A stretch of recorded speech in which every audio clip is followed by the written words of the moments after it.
Good evening. Welcome back. I want to start tonight by saying that I almost didn't write this one. Not because the subject is hard. It isn't, or it is, but not in the way I expected.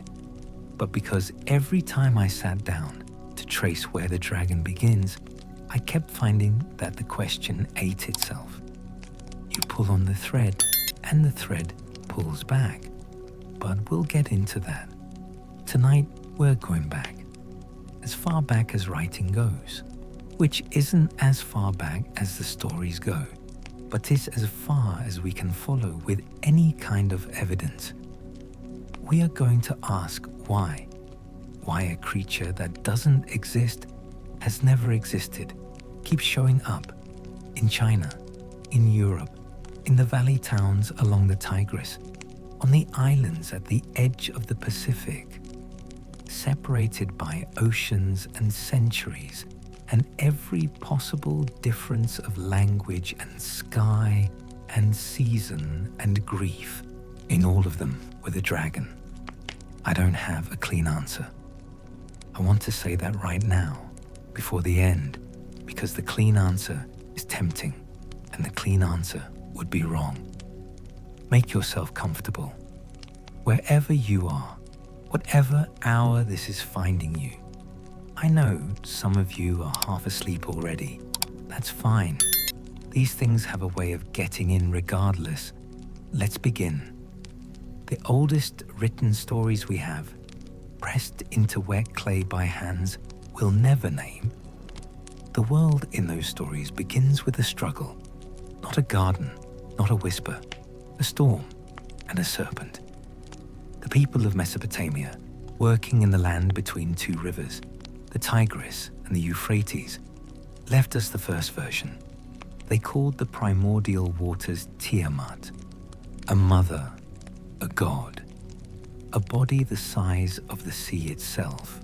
And they wrote what happened when the young god Marduk decided, or maybe was pushed, the texts are not entirely clear on volition. I'm not sure the distinction mattered to them. To face her.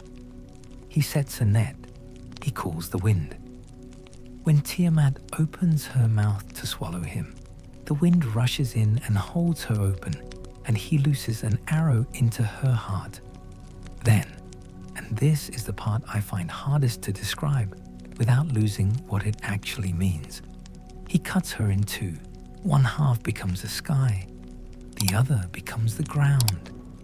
Her eyes are the sources of the great rivers, the channels that will feed the fields for every year that follows. The body of chaos becomes the shape of the livable world. That's not mythology as children's entertainment. That's cosmology. That's a people trying to articulate something about the relationship between violence and order, about what it costs to make a place you can live in. The world, for them, was made from something that had to be defeated.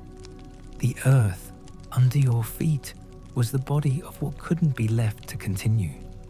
I don't entirely know what to do with that. I kept it. The Hittites, up in the high country that is now Turkey, they had their version too. Storm god, serpent, a battle. In one telling, the serpent stills the god's eyes and his heart, which is, well, a world that can't see and won't feel. That's not an action plot. That's a description of a specific kind of devastation, the kind that takes the light out of things and leaves everything technically standing. The god gets them back through a feast, through a trap. Here the serpent is bound with rope and killed. In another version, the storm god wins only by marrying his son into the serpent's family, and the son has to die in the final duel alongside the enemy. The god allows this. The texts don't flinch at it. They seem to be saying, quietly, that restoration has a price, and the price is sometimes enormous, and the world continues anyway. Not triumphantly, just continues. I need to pause here because I keep getting ahead of myself. There are 3 or 4 threads running at once, and I'm not doing a good job of holding them separately. Let me try again. The thing these early stories share, Marduk and Tiamat, the Hittite storm god, and Illuyanka, the texts from Ugarit about Baal, and the 7-headed Lotan, is that the serpent is not evil in a moralistic sense. It is not wicked. It is prior. It is what existed before the shape of things was settled. And the god who fights it is not simply heroic. The god is the act of ordering. The god is what happens when the world decides it wants to have banks and borders and seasons that follow each other in a predictable way. You find Lotan again later, the name shifted, the scale unchanged. Leviathan in the Hebrew scriptures. In Job, the creature laughs at spears, smoke from its nostrils. Iron becomes meaningless against it. The text doesn't say this with contempt. It says it with something that sounds, if I'm reading carefully, closer to awe. Somewhere in the Psalms, you get the image of the heads of Leviathan, broken in the waters, plural heads, still echoing Lotan, the ancient 7-headed form, down through centuries of transmission and translation, it carrying its original geometry like a fossil in new rock. These stories moved. They borrowed from each other and they transformed, and something essential stayed.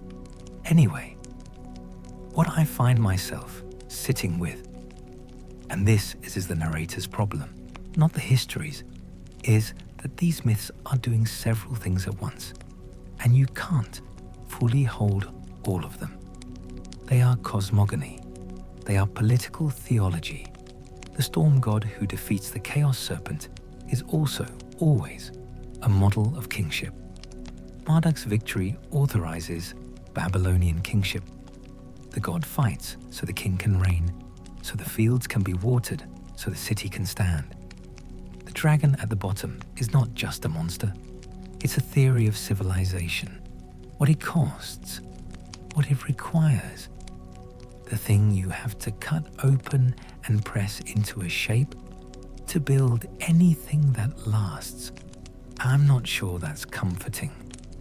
I've been sitting with it for a while, and I'm not sure comfort is what these texts were offering. Maybe something harder, something closer to honesty. The serpent doesn't go away. Leviathan is still there in the deep water. It hasn't been destroyed, not really. It's been held, for now. We'll go further next time. There's more. There's always more. But that's where it starts. In clay, in a storm, in a mother god split open to make a sky. The dragon is old. It was old before we had words. The language is poetry. The point is not subtle. The world contains forces that do not care about human strength. That's what these people were saying. And the only thing that could meet such forces was something that exceeded human scale entirely. Egypt did something with this that I find, I'm not sure, beautiful is the right word. Honest, maybe. Brutally honest. They made it a daily event. Every night, the sun god Ra sails a dark river through the underworld. Every night, the serpent Apep rises to destroy the boat and swallow the light before morning can happen. Every single night, without exception, without the option of permanent victory. Priests wrote entire books for this, manuals of resistance. The Book of Overthrowing Apep prescribes wax figures to be stabbed and trampled and burned so that the real serpent, the dark one, the actual one, is weakened enough that dawn can get through. Temple walls show a second serpent, Mihin, coiled around the solar boat as a shield during the black hours. The ritual was not symbolic in the way we use that word now, it means something slightly less than real. For them, the rite held the world together. If the priest did their part, the sun rose. That was the deal. You can feel the Nile in that. The flood comes and recedes. The sun sets and rises. The whole calendar of survival encoded in a nightly confrontation between light and serpent. Not every serpent was the enemy, even then. The Mushusu carved into the glazed blue bricks of Babylon's Ishtar Gate. That creature had a serpent's body, a lion's forelegs, a bird's rear talons, a horned head. Guardian, emblem of Marduk, set at the threshold to ward, not threaten. Same scales, different place in the order of things. That distinction matters more than it might seem. The shape of the dragon doesn't change. What changes is whether the creature is inside the order or outside it, held or loose, unsanctified or thrashing. Persia gives us a darker version. In the Avesta, Aji, three-headed, bringer of drought and ruin, later poets call him Zahak and add a detail that has stayed with me longer than it probably should. Snakes grew from his shoulders when he surrendered to a tempter's kiss. I don't fully know why that image is so sticky. Something about the corruption being visible, carried on the body. You can see what he gave up, written in scales. He is bound on a mountain, kept there, not killed. This appears again and again across the whole region and beyond. The serpent chained rather than destroyed. Because you can't destroy it. The flood doesn't stop existing because you win one season. The drought doesn't become impossible. You bind it. You press it down. The world breathes in the space that restraint creates. Well, for people whose lives ran entirely on river water and seasonal rain, the metaphor required no translation. Here is what these stories share. Underneath the regional differences, the different names, the different ritual procedures. The serpent stands for unordered power, flood at the wrong time, drought when the field needs water, plague, collapse, the thing that comes apart when the structure fails. The storytellers didn't produce meteorological accounts or administrative reports. They called up a creature. When the river raged out of season, the snake was loose. When it came on time and spread black silt on the fields like a gift, the serpent had been restrained. Mythic language, practical stakes. And so the myths were also. This is the part I find hardest to say quickly without making it sound cynical. And because I don't think it is cynical, I think it's just accurate. The myths were also arguments about kingship. A good king fights the serpent. He is the one who cuts the knot of chaos so the channels flow. The Egyptian liturgy trampling wax Apep figures doesn't just protect the sun. It confirms the pharaoh and the priesthood. The Enuma Elish ends with the gods granting Marduk 50 names and the right to rule everything. The Mushusu on Babylon's gate tells every traveler, this city has put the wild under heel. There is politics in the coils of every serpent, cylinder seals, temple reliefs, tomb paintings. These were not decoration in the sense of ornament placed on top of meaning. They were the arguments, made in clay and stone so they would last.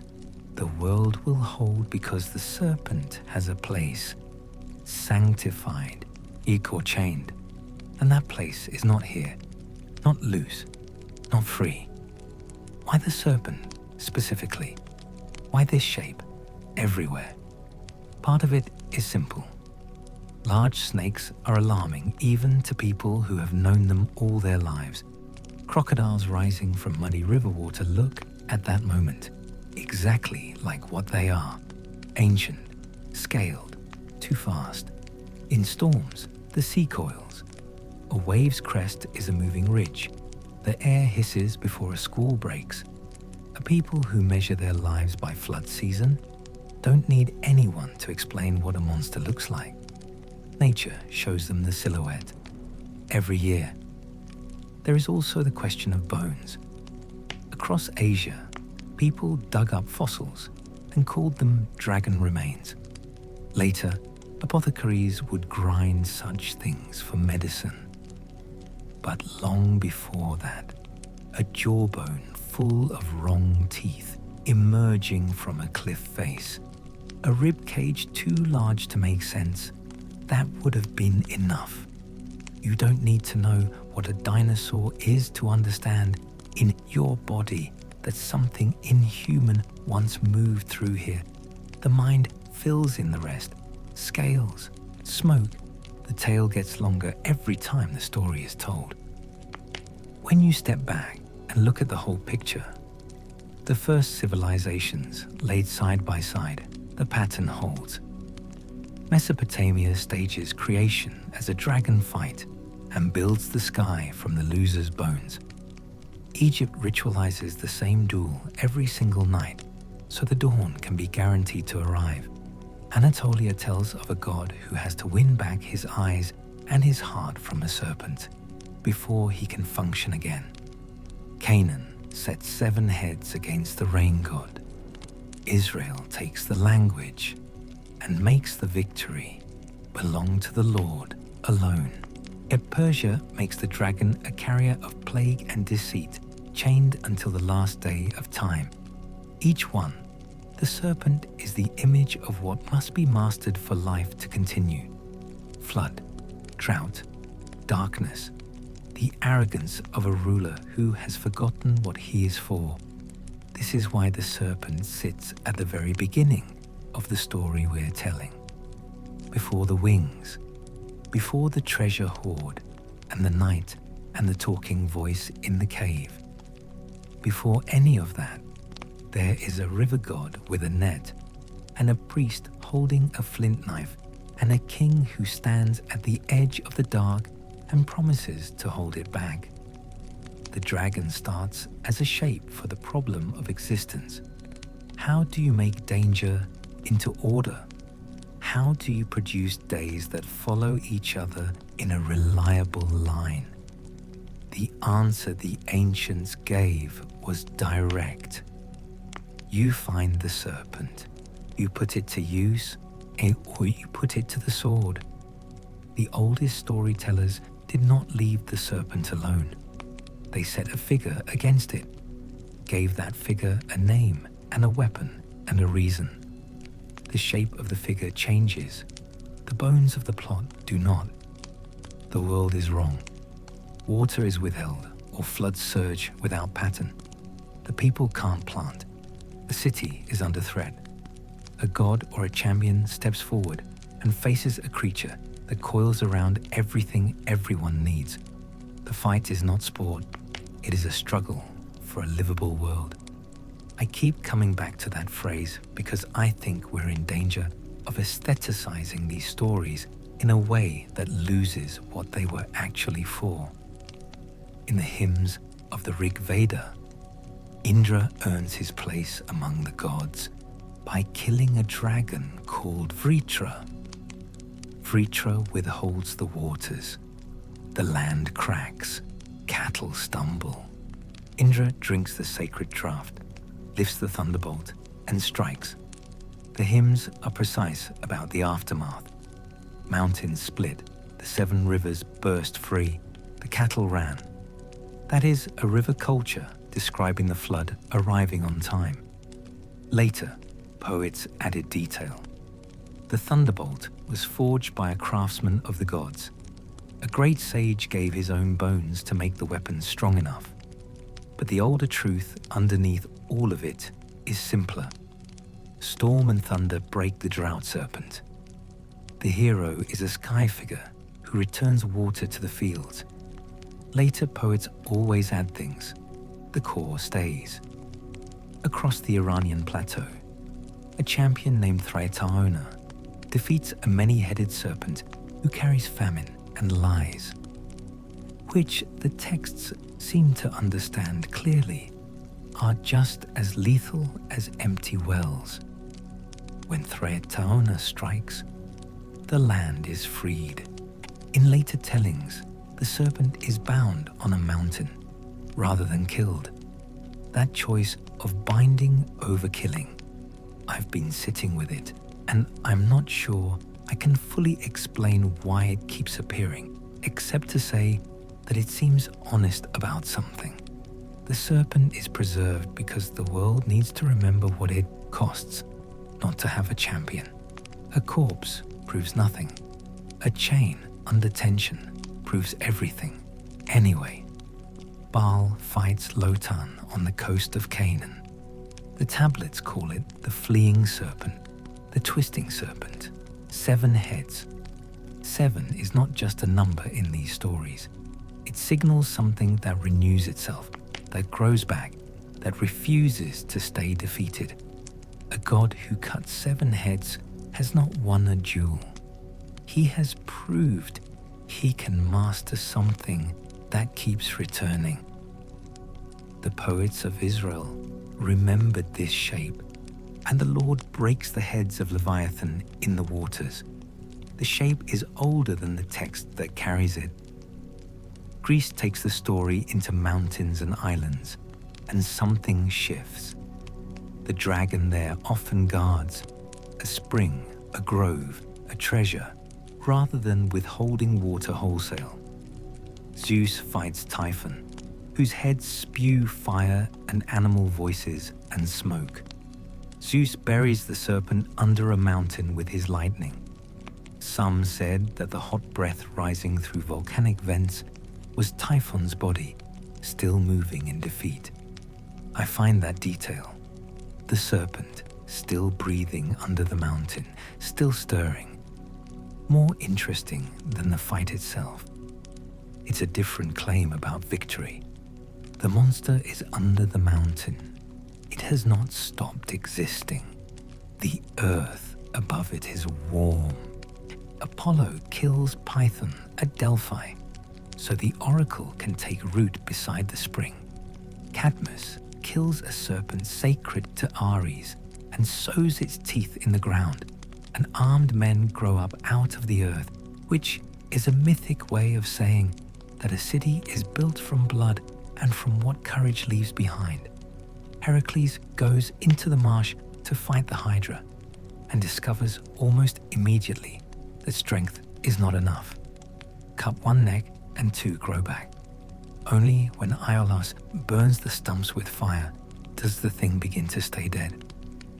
Greek tales are frank about this in a way I find almost modern. I'm pulling back from that word. It's not quite right. Honest. They are honest about sweat and fear and the improvised trick that turns the fight.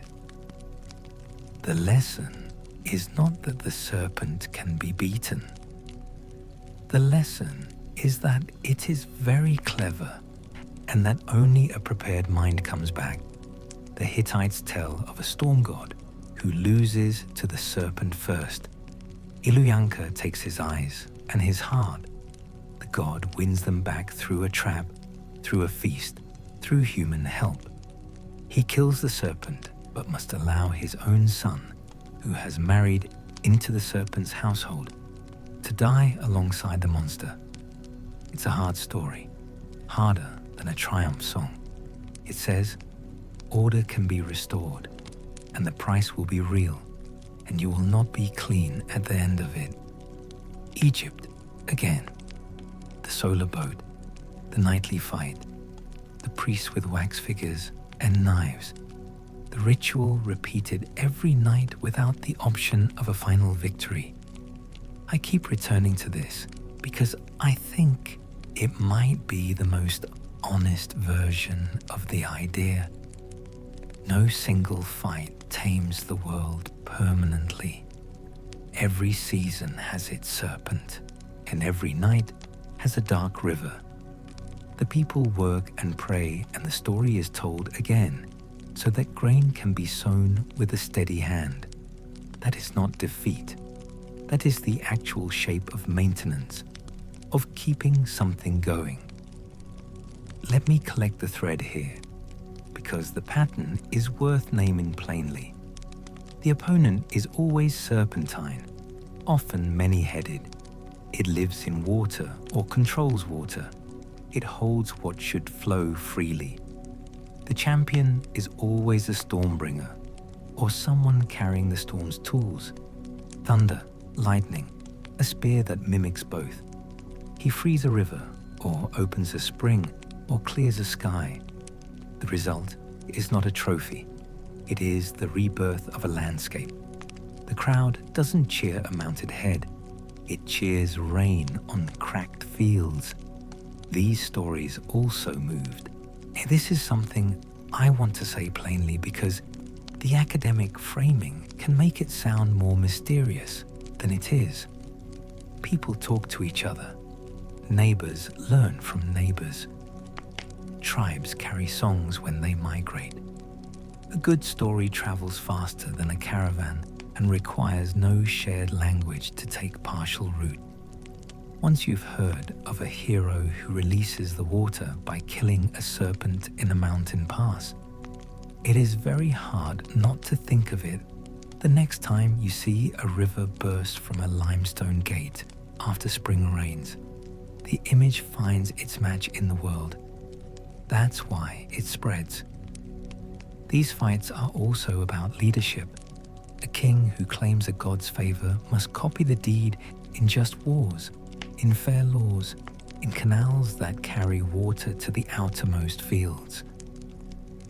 Mesopotamian kings cut channels through silt and called them gifts of Marduk. Egyptian pharaohs proved they held Apep at bay by maintaining the temples, watching the calendar, keeping storehouses stocked against the lean years. The hero in the story is not a private adventurer. He is an image of what rule is supposed to be. If he fails, the serpent isn't the only thing that wins. Famine wins, banditry wins. The particular despair that comes when no one believes the structure will hold, that wins. And there is a smaller meaning underneath all of this that doesn't require a priest to explain. The monster can be a sickness, a fear that wakes you at the small hours, a drought of the heart, which is, I'm not sure that phrase fully lands, but I'm keeping it. It's pointing at something real. The hero can be a parent who refuses to give in, a woman who knows when to apply the heat, a group of neighbors who rope the problem and pull together. Myths don't survive only because priests repeat them in large halls. They survive because the mind recognizes its own experience in the old scenes. There is always a river to free. There is always a wound that won't close until you find the right fire. The old world didn't stop telling the story when cities fell and new tongues arrived. Perseus flies to a shore and finds a royal daughter chained to a rock while a sea monster rises from the deep. He holds up a mirrored shield and turns the greater monster to stone. Jason sings a serpent to sleep to steal a golden fleece. Same chord, different instrument. The serpent guards what is needed. The hero finds the one tactic that will work. Sometimes a hardened edge, sometimes a lullaby, and a draft of herb. The specific detail always shifts. What doesn't shift is the structure underneath. The thing withheld, the figure who goes toward it anyway. The narrow passage between catastrophe and a world that can continue. The Greeks dressed it in sandals and gave it a wine-dark sea. The shape beneath the costume is older than Greece. It's the same shape. It has always been the same shape. Look north, and the sagas grew among fjords and winters that lasted long enough to become a kind of argument against hope, and the mood changes, the temper changes, but the bones of the story do not. There the serpent can be the world-girdling sea creature that even the gods fear, and Thor heaves on a fishing line until the boat tilts and the horizon slides. Or the serpent is a dwarf turned dragon, coiled on a heath over gold, and the slayer is a boy trained by a wandering smith who lies in a trench and drives his sword upward as the belly passes overhead. Different climate, different sorrow, same story underneath. The monster sits on what the world needs: water, peace, wealth accumulated from long labor. And the hero pays in blood to set it loose again. The Norse knew the payment would be total. Thor kills the Midgard serpent and walks 9 steps and dies. That's not incidental. That's the point. The victory is real, and the price is real, and neither cancels the other out. These stories were not told as fancies before sleep. They were told as proof and as warning. Proof that unbeatable forces can be beaten.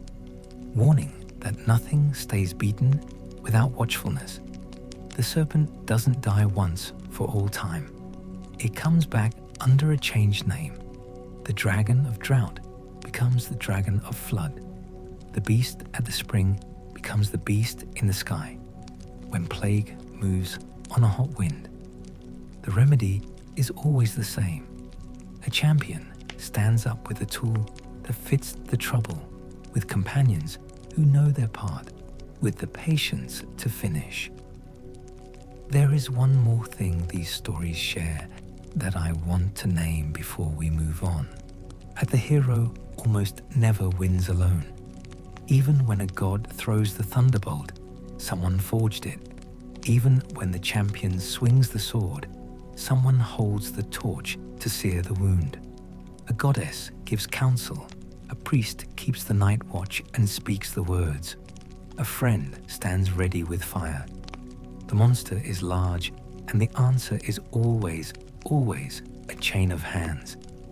That may be why these tales are dear to villages and courts alike. They praise courage, yes, but they also praise the people standing just behind the courage, making it possible. By the time writing spreads and empires rise, the pattern is already ancient. It will carry forward into saints on horseback and knights in bright mail. It will move into poems where dragons talk, and songs where they burn cities, and fairy tales where the third son succeeds where his brothers failed. But at its first telling, it is the simplest human need set against the oldest fear. Water should run, the sun should rise, the seed should sprout. A serpent that coils around those things must be met. The hero steps out. Thunder rolls. The world holds for another season. If you begin the dragon in China, you begin before writing, before kings, in villages that shape jade and watch the sky for the first signs of rain. Archaeologists lifting earth in the northeast of the country have found small jade figures bent into a curve, head raised, tail tucked close. They're called pig dragons because the snout is rounded, though I've always found that name slightly unfortunate, slightly diminishing of what these objects clearly are. But the curve and the scales mark them as something older and stranger than any pig. The people who carved them lived 5,000 years ago. They buried these figures with great care. The dragon was already sacred, already linked to the fate of the living and the dead. 5,000 years ago. When Chinese writing first took shape on bone and bronze, the character for dragon follows the same long-coiled body the jade carvers had already established. Early scribes cut its form beside the names of kings and the counts of harvests and ritual sacrifices. On vessels from the Shang and Zhou courts, you see a sinuous beast moving through clouds. Serpentine body, antlered head, a beard at the jaw, eagle claws, catfish whiskers, carp scales. Later, scholars would list these features like a catalogue of assembled powers. An animal made from the strongest parts of other animals, belonging to river and mountain and sky at once, exclusively to none of them. A clunky way to say it, the Chinese dragon is less a creature than a committee, but something in that committee worked for 5,000 years and counting. In Chinese, thought the dragon is first and always a lord of water. It rises with thunder, it coils in cloud, it lives in lakes and in the deepest chambers of the sea. Rains come because dragons move. A good year is a year when dragons are pleased.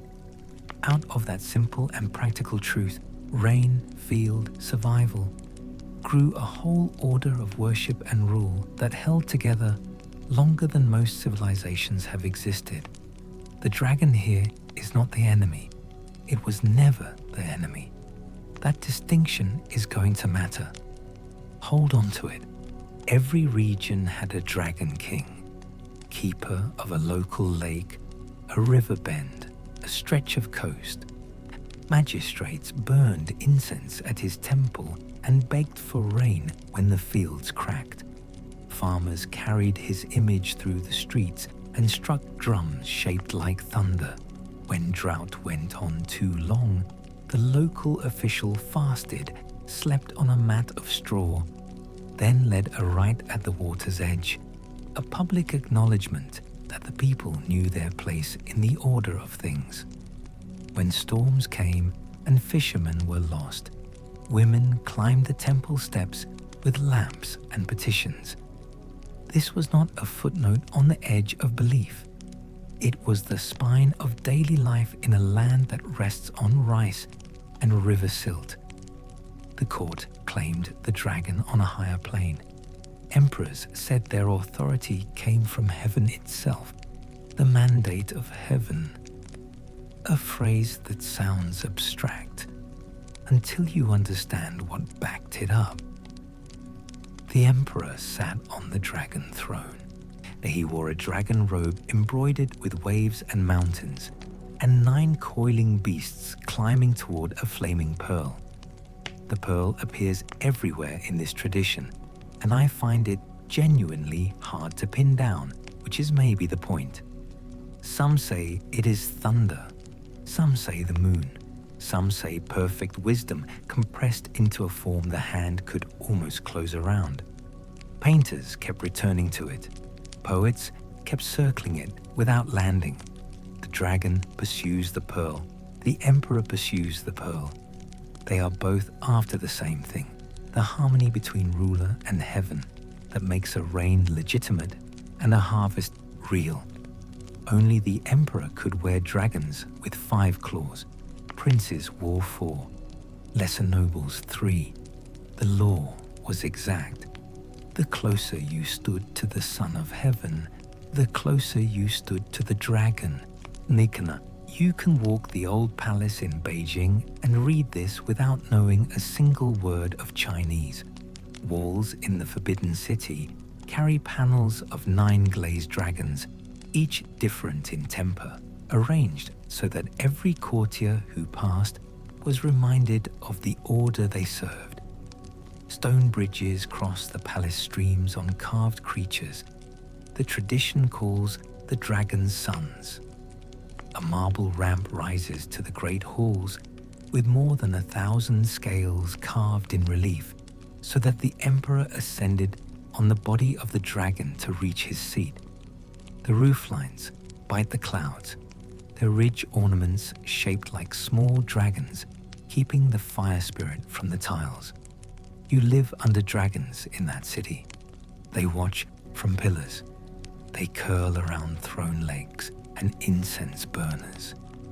The argument is made in stone and glaze daily without a word spoken.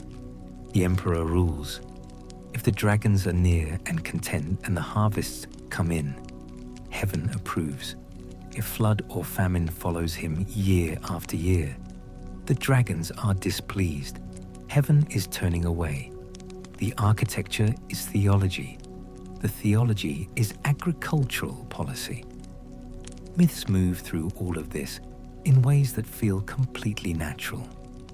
You the Great saved the land from a flood that lasted years, swallowing valleys, driving families to high ground. He didn't try to dam the water by force. He studied the channels, cut new ones, worked with a turtle spirit and with dragons who hauled earth in their claws and shaped new river courses with their bodies. The flood fell, fields returned, a dynasty began. The Yellow Emperor takes on the aspect of a dragon at his death and rises to heaven, which is a way of saying that a founder's spirit joins the realm of thunder and cloud and continues to look after the land he shaped. His authority doesn't end, it transforms. A farmer named Dongfu tames dragons with nothing more than an honest heart. A village turtle becomes a dragon when it grows old and wise enough to have earned it. The lesson is consistent across all of these. Dragons favor those who align themselves with the right order of things. They are not impressed by force alone.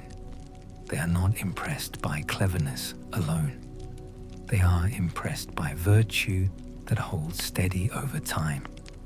That is a fundamentally different claim than the one the Near Eastern traditions were making. Worth sitting with. Turn from the court to the stars. The azure dragon of the east stands among the four great sky guardians, alongside the white tiger of the west, the vermilion bird of the south, the black tortoise of the north. The dragon presides over spring and over the element of wood. When the first shoots rise and the ploughs begin to move, and the whole countryside smells of mud and green things, the dragon is awake. Astronomers traced his shape across a string of constellations readable on any clear night. Poets use this language without needing to explain it. A spring wind is a dragon stirring. A sudden warm afternoon storm is a dragon rolling in his sleep. The sky is his body. The seasons run inside him.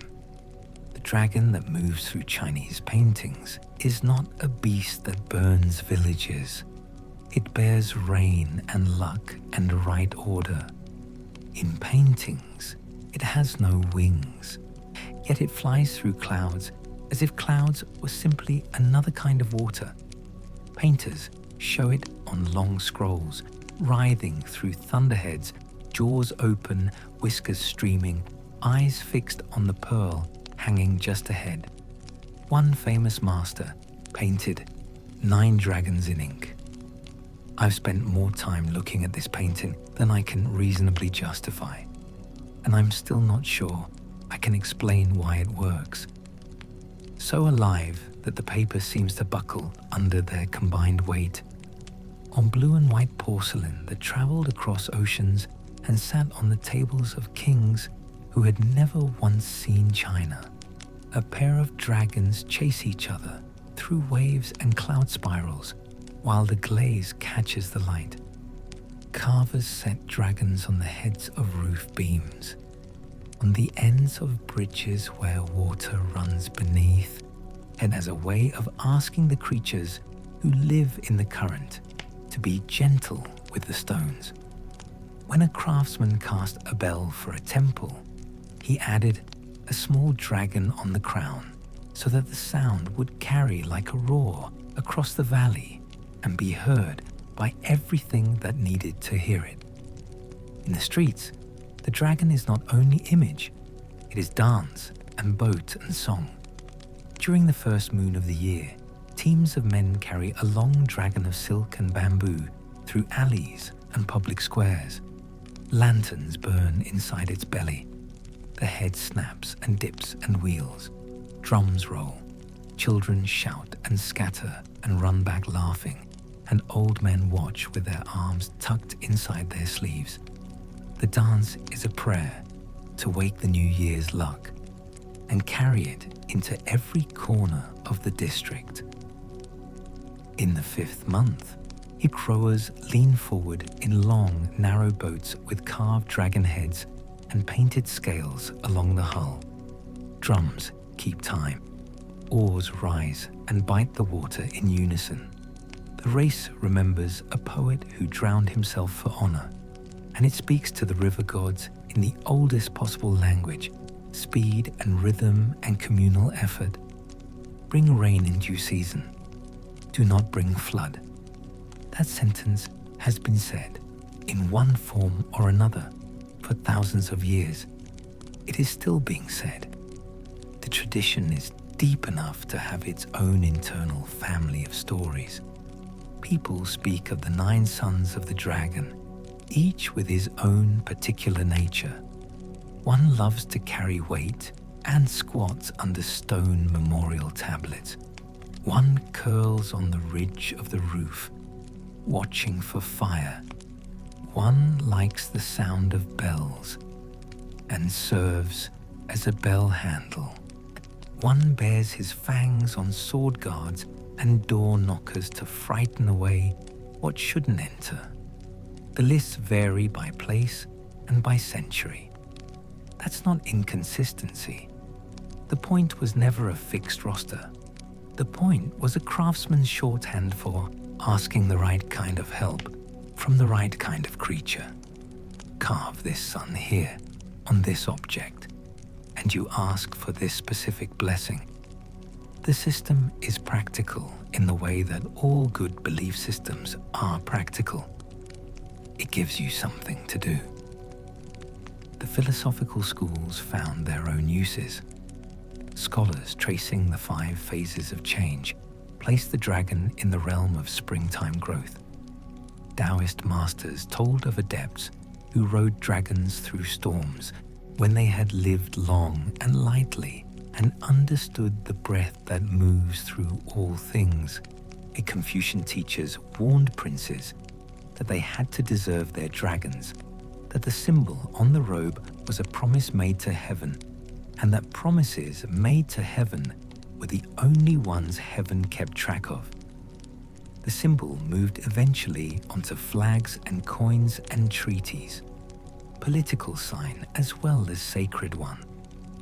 When the empire fell and a republic rose at the start of the 20th century, the dragon stepped off the official flag and stayed in the festivals and the crafts. It is very hard to ungraft a root that has grown that deep. Set the Chinese dragon beside its Western cousin, and the differences say everything about the lands that dreamed them. The Chinese dragon does not hoard gold. It does not kidnap anyone. It rarely breathes fire. It is long and wingless, and it flies anyway. It brings rain and commands rivers. It is patron, an emblem, an ancestor. People pray to it in drought and thank it when the rice ripens. The emperor wears it to claim a pact with heaven. The village mason chisels it on a bridge so the stream will behave. That is a whole civilization speaking with a single image about water and rule and good fortune. One thread remains. The dragon does not appear alone in Chinese art. It keeps company with a phoenix, a bird of grace and renewal, and the two together stand for balanced rule. Dragon for the emperor, phoenix for the empress. Palace builders set them in pairs so that visitors read the message without needing a word explained. Harmony above will bring harmony below. The old fear of flood and drought is still present in every image.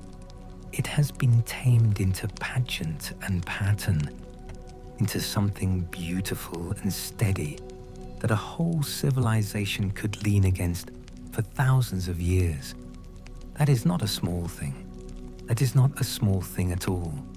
The Chinese dragon is a cloud bearer, an emblem of heaven's mandate. What surrounds it, the wider Asian world, is a great family with many branches and many moods. They live in rivers and caves and palaces beneath the sea. Some teach, some shelter. Some must be faced with ritual or steel. All of them hold water and fortune in their coils. And the peoples who farmed with the monsoon or fished in narrow straits learned to speak to them with offerings and songs, and sometimes, when patience ran out, with a sword. Begin in India. Serpent beings called Nagas fill the ancient texts and the village shrines in equal measure. The word can mean snake, spirit, or king of the deep, and the creature that carries it is all three at once without contradiction.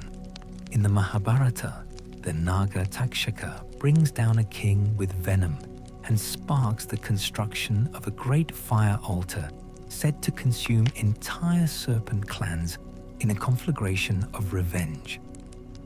In another story, and this is one I find myself returning to without entirely knowing why, the great serpent Kaliya poisons a stretch of the river Yamuna until Krishna leaps into the water and dances upon his many heads to drive him out, so that cattle and children can drink again without fear. The image of a god dancing on a serpent's heads to restore a river. I don't know why that one stays. It stays, and a greater Naga named Shesha lies coiled beneath all the worlds and serves as the couch of the god Vishnu during the long sleep between one creation and the next. Poets call him Ananta, without end, and give him 1,000 hoods spread like a living canopy above the sleeping god. When the gods and their rivals churn the ocean of milk to draw out the nectar of immortality, they use the great serpent Vasuki as their rope. Gods pulling one end, rivals pulling the other. A mountain for a churning stick, rising and sinking as the cosmic ocean heaves. These are not idle fancies. They make complete sense to a land that watches great rivers rise from distant snow, and that has spent thousands of years seeking the right relationship with waters that can bless an entire civilization or ruin it in a single monsoon. The Nagas are not always adversaries, not even in the oldest stories. In Bengal, people still honor Manasa, a serpent goddess who protects against snakebite and brings fertility to fields and to families who keep her shrines in good repair.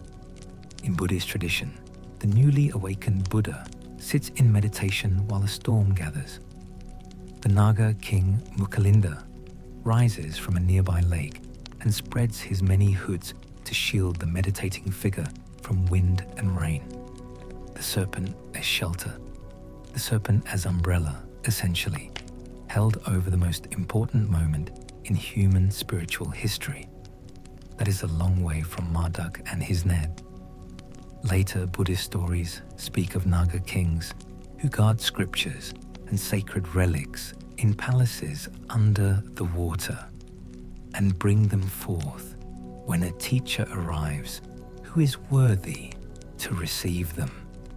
The serpent is not a dragon to be slain. It is a keeper of wisdom who chooses the right moment to give away what it has been holding. That is a fundamentally different theology of the monster. From India, the serpent kings travel with merchants and monks and builders across the whole southeastern reach of Asia, across the old Cham and Khmer lands, you can still run your hand along the body of a Naga carved in stone at the end of a temple causeway, 7 or 9 heads rising as a fan above the gateway. At Angkor, the railings of the great avenues are entire serpents in stone, flanked by giants and gods who seem to be using them as a churning rope, as if the whole city were a living model of the first ocean, the myth made permanent in sandstone. Cambodian legends of origin tell of a marriage between an Indian wanderer and a Naga princess. From that union, a kingdom is born after the princess's father drinks the floodwaters away, so that land can appear from beneath the sea. A king who can make a pact with the powers under the water is a king who can make the land itself appear. That is what a rightful ruler is for. That is the claim, stated once and clearly. Follow the Mekong and you enter lands where the Naga is a neighbor to be respected and accommodated rather than defeated. Laos and Thailand keep river serpent shrines at bends in the current and at eddies where the water looks watchful. Boat races thunder down brown water under eyes painted large on carved prows. In the far northeast of Thailand, people watch the river at the end of the rainy season for red fireballs that rise from the surface in the night. Villagers call them Naga lights and treat them as a sign that the river spirits are stirring and should be properly addressed. I want to be careful here. I'm not going to explain the fireballs. That's not what we're doing tonight. Temple gates rise as fanged Naga mouths. Stair balustrades run as coils guarding the way up to where prayers are offered. Monks teach that a Naga once took human form to request ordination from the Buddha himself, and the tale still shapes monastic practice. In some monasteries, a novice wears a serpent-patterned robe for his first days to honor that visitor from the deep who wanted so much to join the community of the enlightened. A serpent who wants to be ordained. There is something in that image that the older Near Eastern traditions couldn't have predicted. The chaos monster sitting quietly, wanting to learn. The dragon keeps changing. It keeps changing, and somehow it stays the same. Turn east, and the dragon becomes the ancestor of a people. Vietnam tells how the dragon lord Lac Long Quan joined with the immortal Ao Ko, and she bore 100 children from a single clutch of eggs. Half went with her to the mountains. Half went with him to the coast. The country descends from that parting, divided between highlands and sea in a way that is written into the geography itself, not metaphorically written, literally written, in the shape of the land. Later dynasties chose the dragon for their capitals and wrote the dream into city names. Thang Long means rising dragon. It marks the old name of Hanoi, the city where a dragon was seen ascending from the water on the morning the new capital was founded. The capital is named for what was seen leaving. Sail the island arcs south, Java and Bali. The great Nagas Basuki and Antaboga appear in dance and in stone carving as beings who brace the earth and coil at the base of sacred mountains, holding the weight of the world in their bodies. In some places, the story of the first churning of the ocean is carved into temple walls and retold at festivals as a way of asking the right rain to come at the right time. In the Philippines, the Bakunawa is a sea serpent who rises to swallow the moon, which is a vivid and economical explanation for an eclipse that anyone living near the sea can feel in their bones. When the shadow bites into the bright disk, people beat pots and shout into the night sky to drive the serpent away. The moon always returns, which means, as far as the record shows, the method has always worked. Climb into the mountains. The dragon takes the shape of thunder itself. Bhutan calls itself the land of the thunder dragon and sets a white-scaled beast across its flag, claws gripping jewels that stand for prosperity and speech and the proper order of things. Storms roll off the high peaks, and the roar that follows lightning is the dragon's voice speaking from the clouds. In Tibet, Buddhist paintings show Nagas among the spirits of the lower realm, guardians of water and buried treasure, who must be kept content with offerings and right conduct so that springs run clear and the timbers of sacred buildings stay sound and dry. The serpent is a neighbor with leverage. Korea gives us something I find quietly remarkable. The emoji is a great serpent that longs to become a true dragon, but must earn the transformation. If it endures for 1,000 years, and manages to seize a luminous pearl that falls from heaven, it ascends into the clouds and becomes a yong, a ruler of rain and river. Patience and genuine virtue can lift a creature from one order of being to another. That idea has a powerful hold on the Korean imagination. It appears in village stories and in the high art of the Joseon dynasty, in paintings of dragons ascending through rain, and in the quiet architecture of royal halls set beside ponds, crossed by bridges shaped with dragon backs. The transformation is always possible. The 1,000 years are always the price.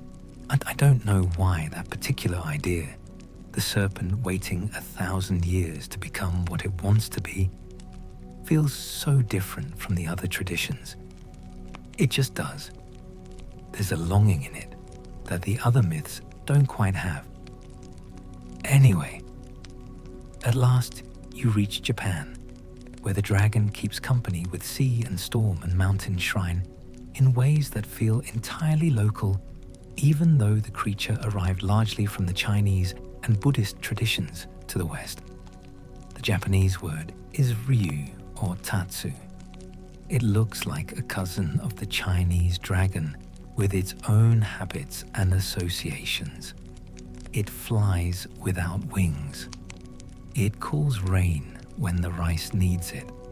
It guards springs on temple grounds and crouches as a fountain spout where worshippers wash their hands before approaching a deity, turning the act of purification into a small daily reminder that water is a gift given by something larger than any human will.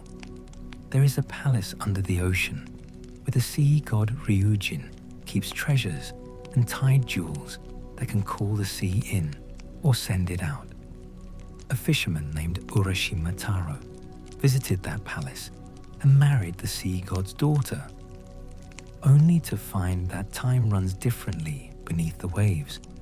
When he returned to shore, generations had passed. The world he left had grown old without him. The sea gives, the sea takes. The time spent below the surface costs everything above it. Other Japanese stories place the dragon in the path of a hero in the older way, and the storm-born god, Susanoo, comes upon an old couple and their daughter weeping beside a river. An 8-headed serpent named Yamata no Orochi will devour the girl when it returns for its annual tribute. Susanoo brews strong sake, sets it out in 8 great vats, one for each head. The monster arrives, drinks each vat dry, and falls into a stupor. Susanoo cuts it apart. In its tail, he finds a great blade. It becomes one of the 3 sacred treasures of the imperial regalia. The sword is called kusanagi. It is still kept and honored today. Skill and planning win the day. From the ruin of the serpent comes the gift that seals a dynasty. The lesson is familiar. The voice is distinctly Japanese. And somewhere in the tale of a destroyed monster, a blade is waiting that will outlast every dynasty that claims it, every war that tests it, in every century that passes over it. The serpent keeps giving, even after it is gone. Buddhism tied these island and peninsula stories together over centuries. As monks traveled from India through Central Asia to China and Korea and Japan, they carried the image of the Naga as guardian and benefactor. Temple legends everywhere tell of serpents who protect a sacred site, who bring rain when drought bites hard, or who demand that a builder make peace with the spring before he disturbs the ground.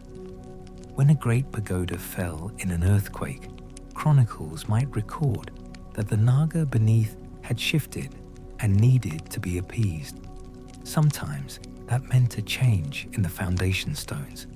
Sometimes a rite of song and light, practical engineering and ancient myth, meeting without any embarrassment, and natural partners in the work of keeping the world standing.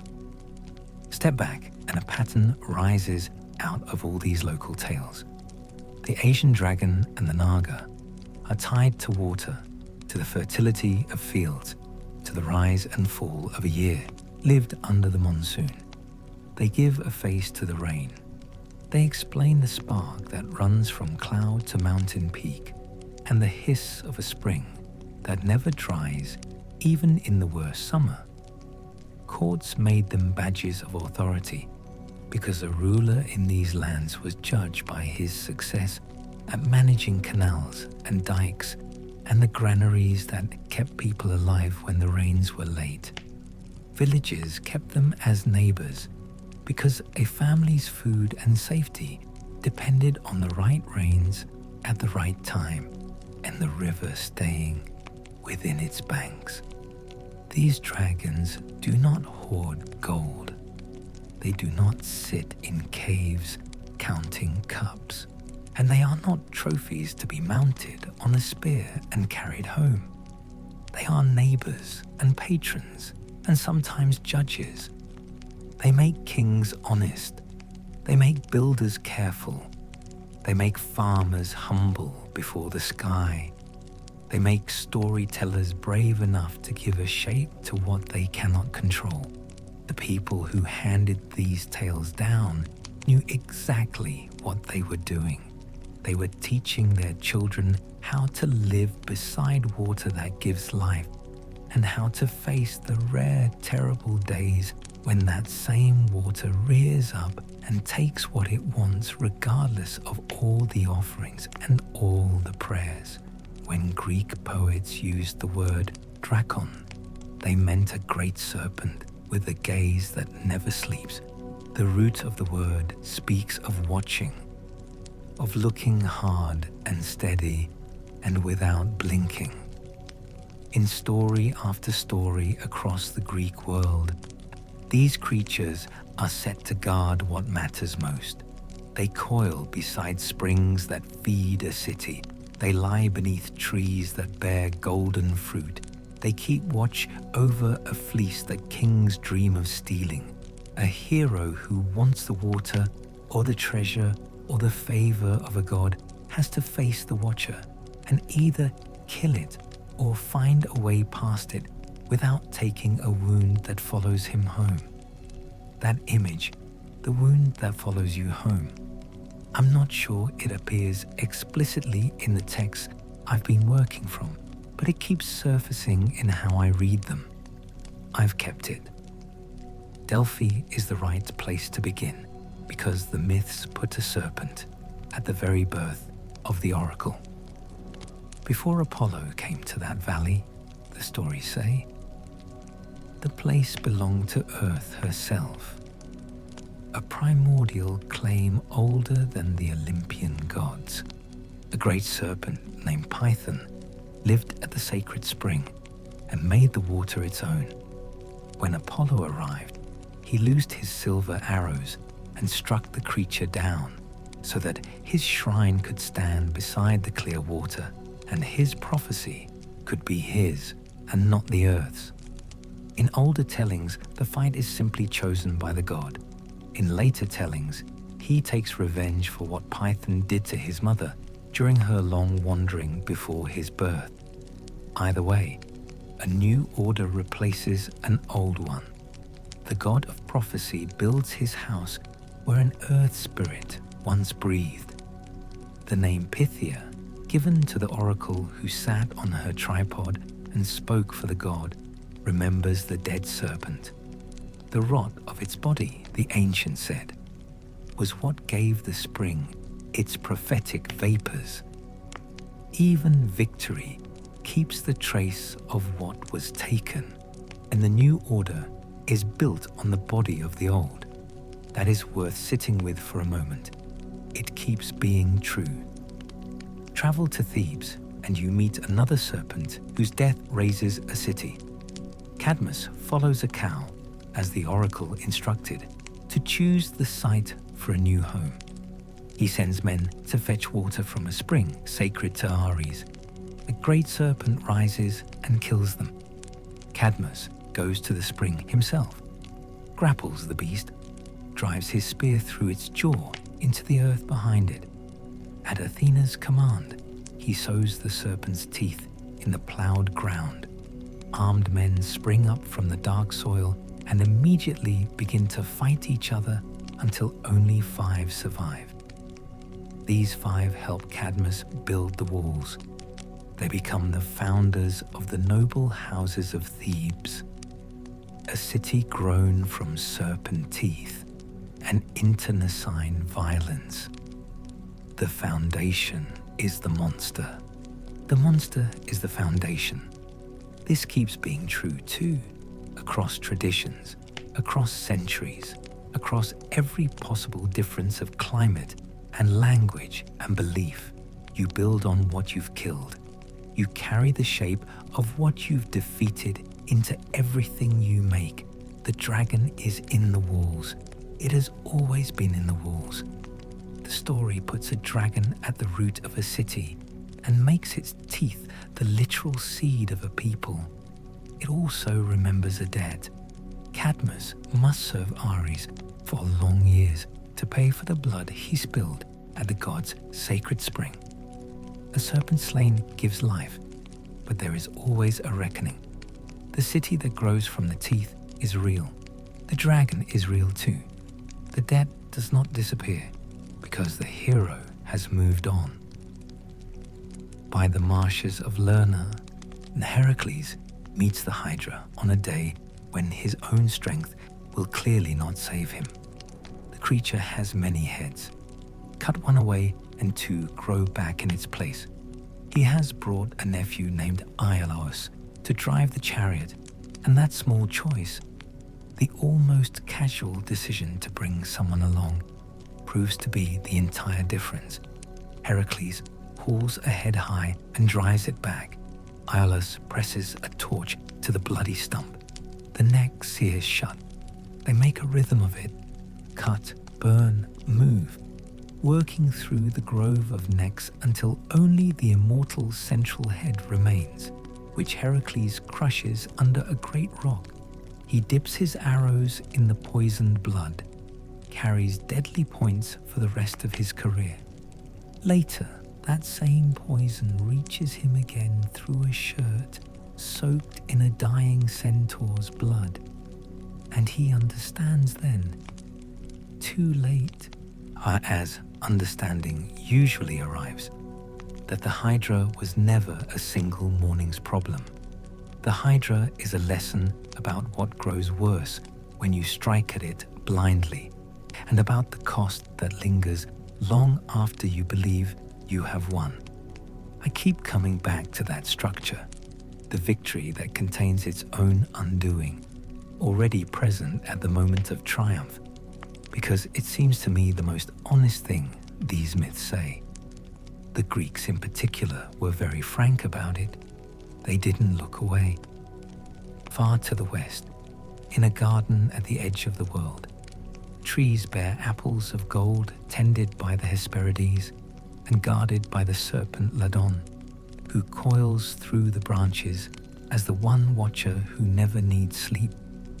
No thief can pass while Ladon watches. Heracles needs the apples for one of his labors, and the stories disagree about what he does. In one version, he kills the serpent and takes what he came for. In another, he tricks the Titan Atlas into fetching the fruit and finds a way to escape with the prize while Atlas stands holding the sky. Both versions keep the same essential truth.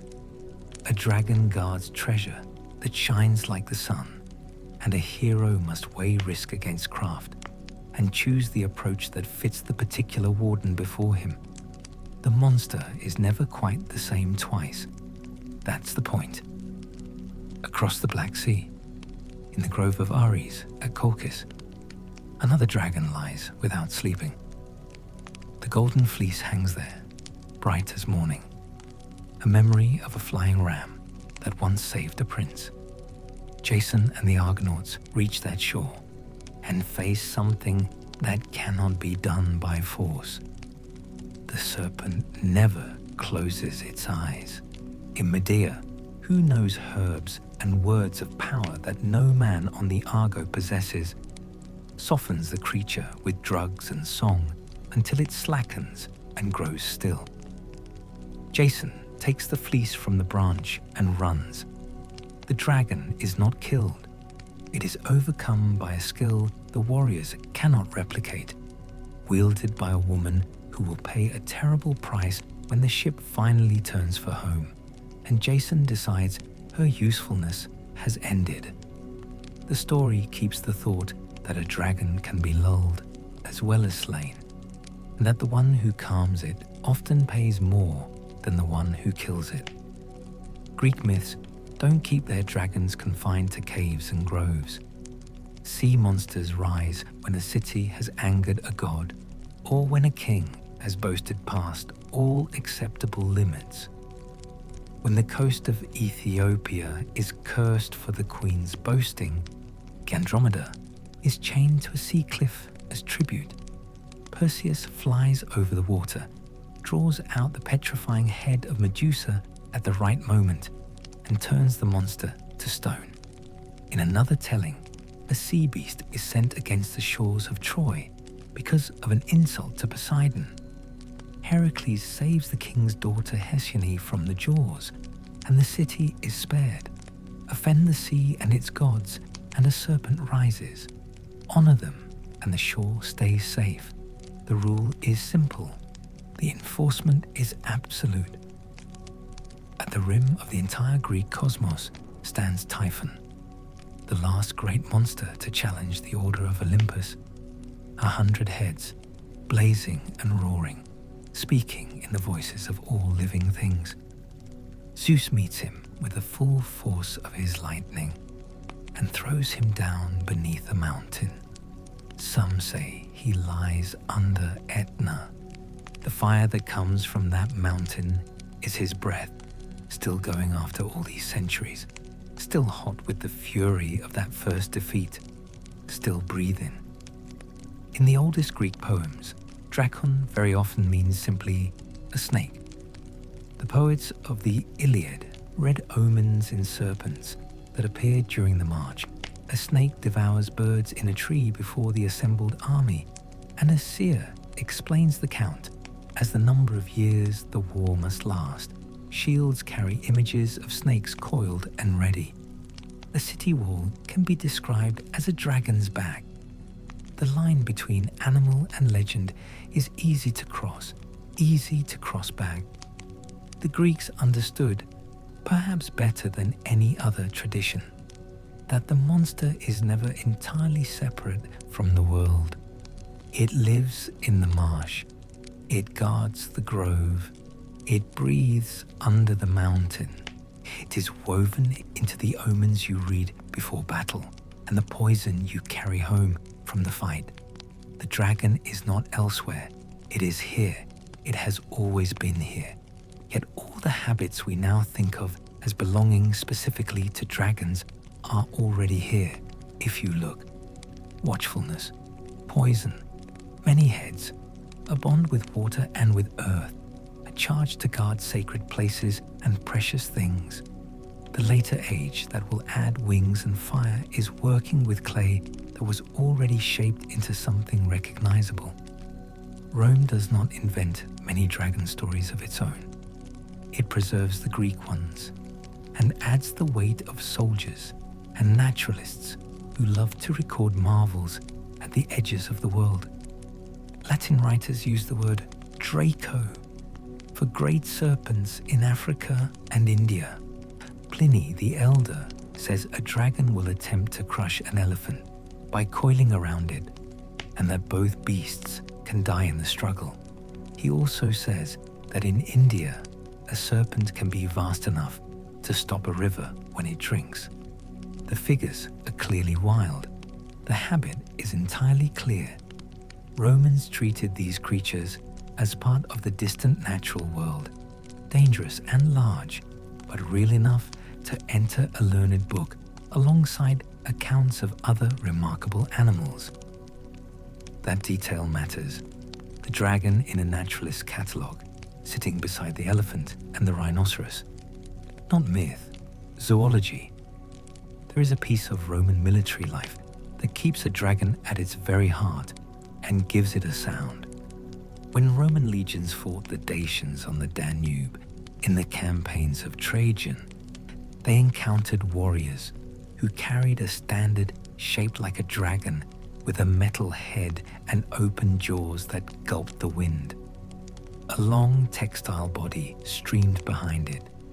When cavalry charged with the Draco standard held high, the wind made it ripple and shudder, and the jaws made a sound that carried across the field.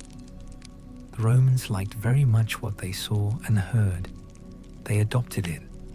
Later, emperors stamped coins with soldiers bearing the Draco. Law codes spoke of cavalry units called draconari. In art from late antiquity, you can still find the dragon windsock flying on a battlefield, a sign of motion and terror sewn into cloth, a mouth that cries without a throat.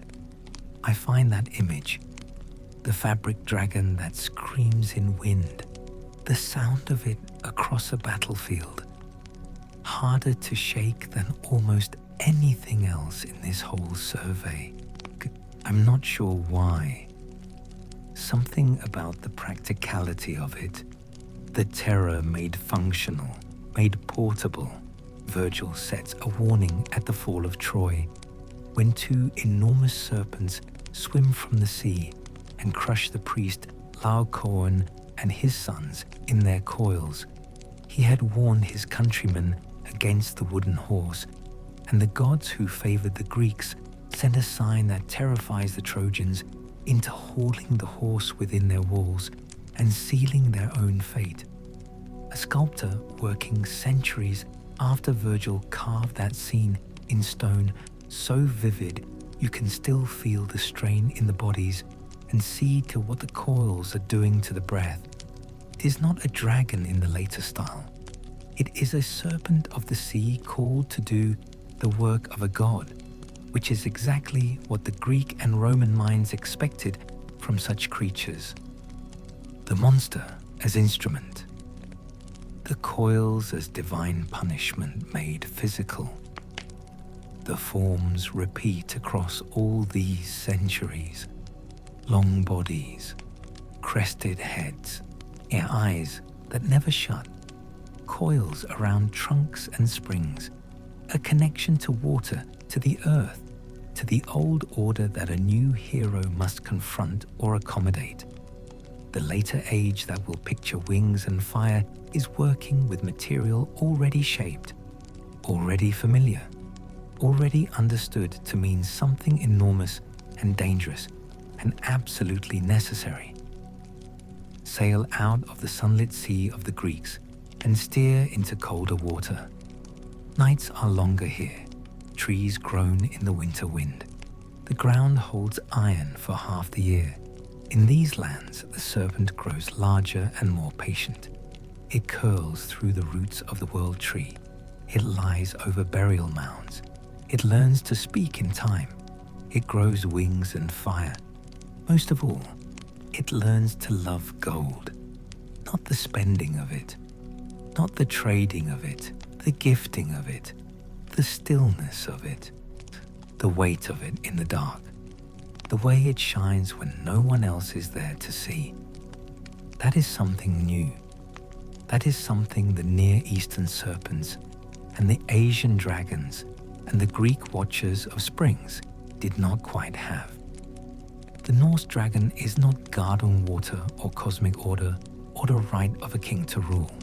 It is lying on gold in the dark, alone, wanting nothing except to continue lying on gold in the dark. There is a loneliness to that which the other traditions don't quite reach. Norse poets set a serpent around the earth itself. The Midgard serpent, Jörmungandr, child of the trickster Loki and a giantess, cast by a god into the ocean that circles the world. It grows until it can bite its own tail. Men who fish far out in long boats sometimes feel the mind bend when they think about that ring in the deep, holding the world together from the outside and threatening it from the same position. An old poem tells how Thor goes fishing with the giant Hammer. Thor cuts the head off a great ox for bait. He rows far beyond safe water and drops a line thicker than a man's arm. The sea heaves, the serpent rises. Thor stands in the rocking boat and hauls until his feet crack through the planks. He lifts his hammer and the sky goes dark. At the last moment, Hymir panics and cuts the line. The sea closes over the coils. The boat limps home. This story is not simply about strength. It is about the sensation that the world holds something vast and coiled just beyond the safe edge of things, and that a reckless hand might bring it up too soon, before the world is ready for the meeting. The serpent goes back down, for now, to another great serpent gnaws at the root of the world tree Yggdrasil. Its name is Nidhöggr. It bites at the lowest root where mist and frost and the dead gather. A squirrel named Ratatoska runs messages up and down the trunk, trading insults between the eagle in the high branches and the serpent in the deep roots. Deer crop the bark. A dragon drinks from where rivers begin. The image is not a simple map of the cosmos. It is a way to talk about rot and renewal at once. A tree lives by drawing water and sending up sap. It also lives by dropping leaves to darken and enrich its own soil. When the poets say a dragon chews at the root, they mean that all great things have something working at their base that would undo them if no care were taken and no watchfulness were kept. So I find that I don't have a better way to say it than the poets already did. So I'll just leave it there. From the wide frame of the cosmos, the tales narrow to a single burial mound and a single choice made by a man who could not stop himself. A dwarf named Anvari hoards treasure in a river and wears a ring that helps him remain hidden. A god and his companions force him to give it all up as payment for a blood debt. A hunter killed an otter who was not an otter at all, but a shape-shifting man. The dwarf hands the treasure over and issues a warning. Every hand that touches this gold will be ruined by it. The warning holds with perfect and terrible accuracy. The treasure passes to a father. His son, Fafnir, kills him for the gold and drags it away to a heath and lies down on top of it. He goes alone into the emptiness and stays there until the man becomes the thing he most resembled in his worst hours. He breathes poison. He watches without sleep. He has no need for sunlight or company or any other living thing as long as the metal is near. This is the Norse dragon at its most distinct. The dragon was a man once. The gold made him into what he is. The transformation is not magical in any clean sense. It is moral or anti-moral, the slow replacement of everything human by the single drive to possess and to hold and to lie still in the dark over the thing possessed. Against him comes a boy named Sigurd, taught in the craft of weapons by the smith Regin, who is Fafnir's brother and who wants the gold for himself. The plan is simple. Dig a pit in the path between the dragon's mound and the water hole where it drags its belly to drink. Lie in the trench with a good sword. Drive it upward when the weight passes overhead. Do not flinch. Sigurd does exactly this under a sky as calm as a held breath. The blade enters from below and the dragon speaks. Fafnir asks the boy his name and his parentage. He tells him he has been set up by the very smith who trained him. He warns that the gold will be the death of every hand that tries to hold it. The boy answers with the plain sense of a young man who has not yet been wrong enough times to stop trusting his own judgment. A man must die someday. He may as well die having done something worth remembering. When it is done, Sigurd tastes the dragon's blood by accident and immediately finds that birds are speaking to him in the words he can understand. They tell him Regin is already sharpening the blade to take his head while he sleeps beside the fire. Sigurd rises, cuts off the smith's head, loads the gold onto the backs of horses, rides into a long doom of love and grief that the poets follow for many stanzas more. The dragon falls, the curse does not.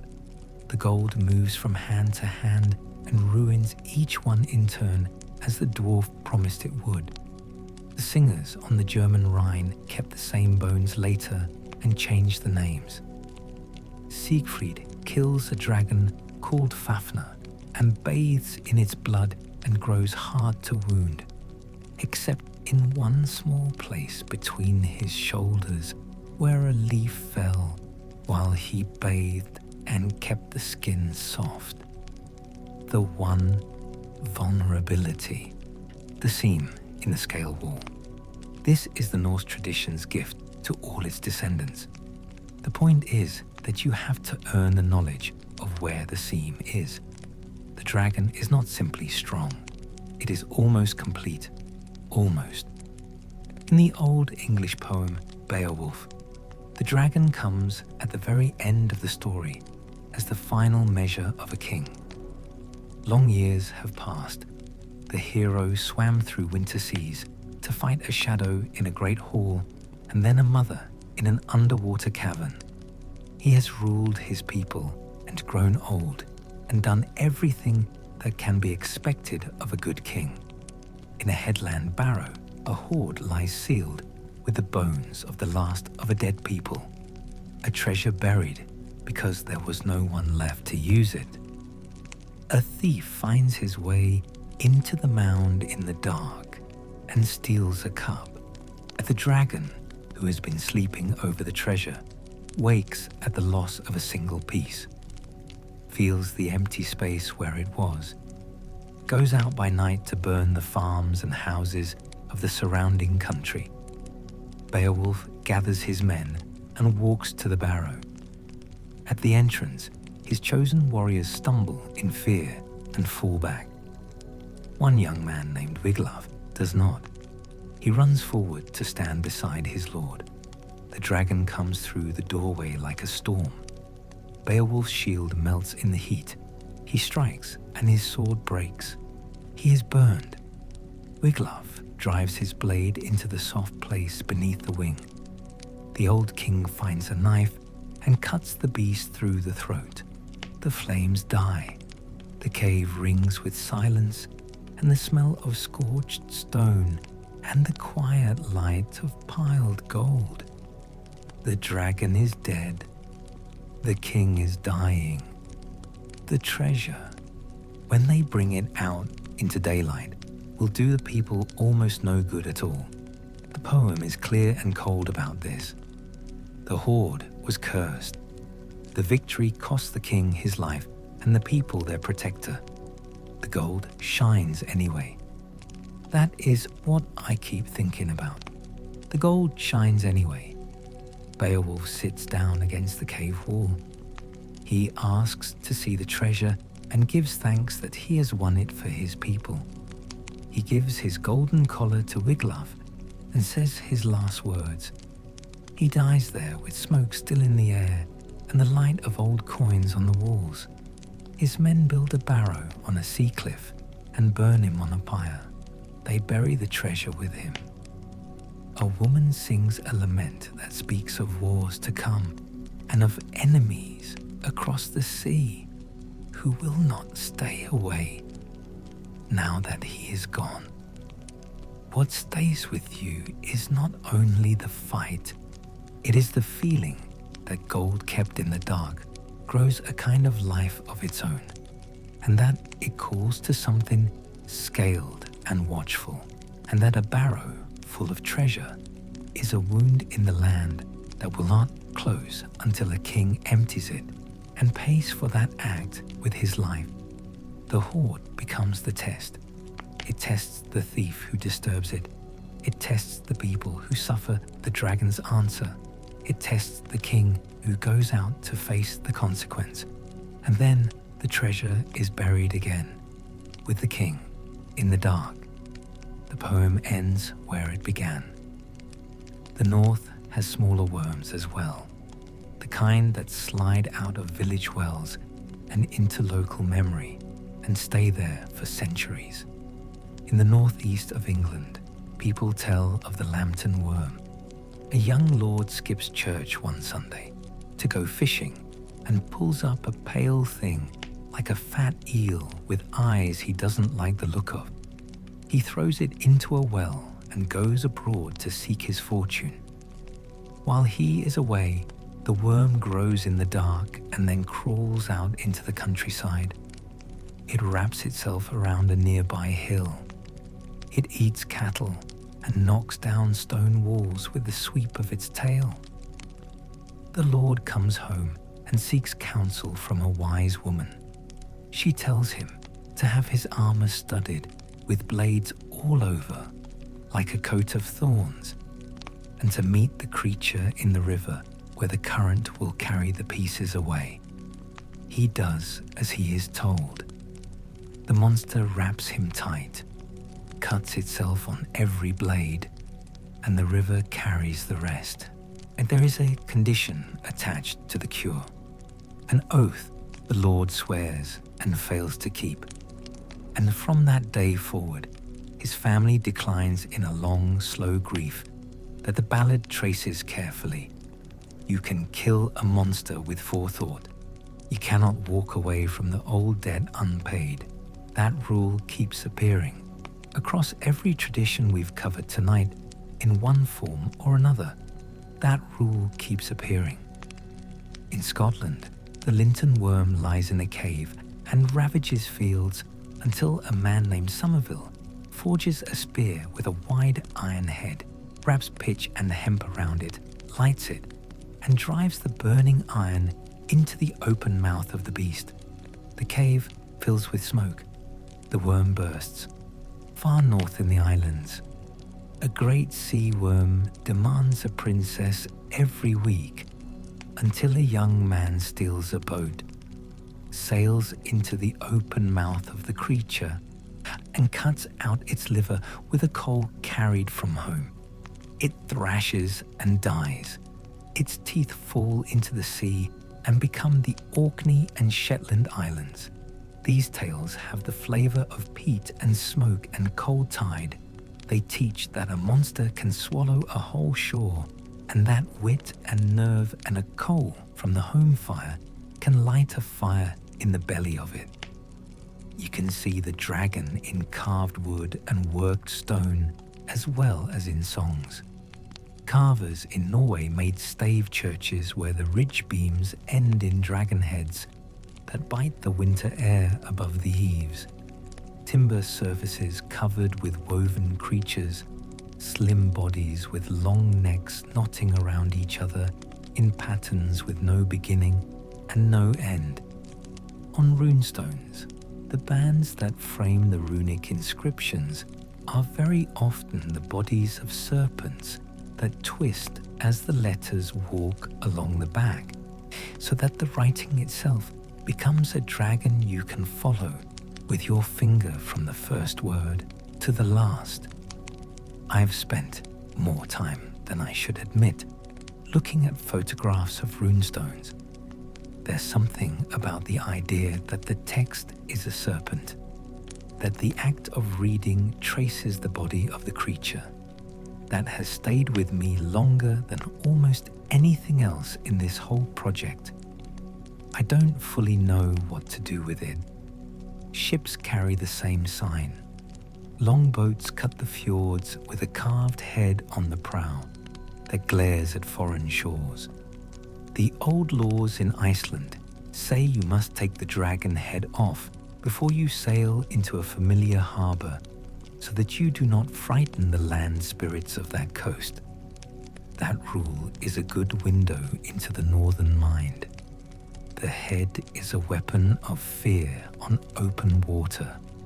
It is also a thing that can offend the powers of a place if you bring it aggressively into a bay that should be peaceful. A wise captain knows the difference between a coast that needs to be frightened and a coast that needs to be reassured. Gold sits under all these northern stories, like coals under ash. The north is full of hoards left in bogs and buried in barrows, offerings to gods, wealth stashed in trouble and never reclaimed, a lord's pride piled against the day of a death that came sooner than expected. When later generations dig up arm rings and jeweled cups and sword bosses from black soil, they understand immediately why stories grew about sleeping wealth. A barrow with a ring of stones and a door that faces the sea invites a story. It is not difficult to believe that something scaled lies in there in the dark, with its eyes half shut, counting. The poets turned that feeling into a principle. A dragon loves gold, because gold does not ask questions or change sides or give orders. It only shines. The dragon's love of treasure is the last step in the path of greed that begins in human hands. The moral tone of dragon tales sharpens as you move toward the later medieval period. In the oldest Norse songs, a dragon is a fact of the world, a hazard you address with a spade and a sword and the right kind of nerve. In the later English poem, the dragon has become more than a beast. It is the cost of kingship. It is the temptation to sit on wealth in a hall while the world outside burns. The dragon becomes a mirror angled toward the heart of whoever faces it. That is a long way from Tiamat split open to make the sky. And yet it is the same creature, the same old question wearing new armor. What is the thing that coils around what everyone needs? What does it cost to face it? What do you become in the facing of it? The answer keeps changing. The question doesn't. Out of these northern tales come the pieces that later writers will fit together and pass down for 1,000 years. A dragon that hides in earth and guards a hoard. A dragon that flies and burns farms when a cup goes missing. A dragon that speaks and uses thought like a blade. A boy with a sharp edge and a carefully dug pit. An old king with a broken sword. one loyal young man beside him in the dark, a barrow on a cliff above winter sea, a ring that brings ruin to every hand that wears it. You can feel how close these stories are to the actual ground. They belong to people who buried their dead with grave goods, who knew exactly how it felt to lose cattle to something that moved in the night, who took gold as payment for service and watched what the gold did to friendships afterward. The North keeps one final prophecy. Jormungandr waits in the sea until the last day, when it will come ashore to meet Thor for the final time. The god will kill it and walk 9 steps before he falls dead from the venom. This is not a dragon story with a victor. It is a dragon story with a witness. And the witness is every person who ever knew they would face something they could not outlast, but went to meet it anyway. When the old gods faded and the church bells began to mark the canonical hours, the dragon did not vanish. It changed its neighbors. It moved from sacred grove and riverbank to village square and cathedral wall. Priests preached about it. Painters set it under the hooves of mounted saints. Children watched plays on feast days where a scaled monster gulped smoke and a holy rider drove it back with a lance. In this new world, the dragon was more than a creature. It was a lesson with claws and breath. It stood for pride and greed and the dark that spreads fear like a fever. It also stood for the old powers that the church said must bow to a higher rule and a higher love. The shape survived the change of tenants. It always does. Most people begin with St. George because his story took hold from the eastern shores of the Mediterranean to the rainy fields of England, and at traveling with traders and crusaders and pilgrims until it was everywhere at once. The oldest accounts say simply that he was a soldier who died for his faith. Later tellers gave him a horse and a lance and a city in trouble. In the Golden Legend, the great compendium of saints' tales that spread across Europe in the 13th century, the scene is set near a town called Silene in Libya. A dragon has taken a marsh near the city and poisoned the water with its presence. The people have been buying peace with sheep. When the flocks run out, they begin to offer children chosen by lot. At last, the lot falls to the king's own daughter. She stands beside the marsh in her finest dress, chained to a stake, while the town mourns behind closed doors. George rides into the story as if from a door in the sky. He makes the sign of the cross. He charges, he strikes. The wounded beast thrashes and falls but does not die. He calls to the princess to throw him her sash. She loops it around the dragon's neck and it follows her through the gate like a placid hound. The townspeople cry out in terror. The saint tells them that if they will turn to God, he will kill the dragon here and now, and they will be safe. They agree. Only then does he kill the creature, cleanly and quietly. The battle is not simply between a knight and a beast. The dragon is not just a monster. It is the condition the town has been living under, the fear that keeps the gates closed and the people separated from the water they need. The saint does not kill the fear by force alone.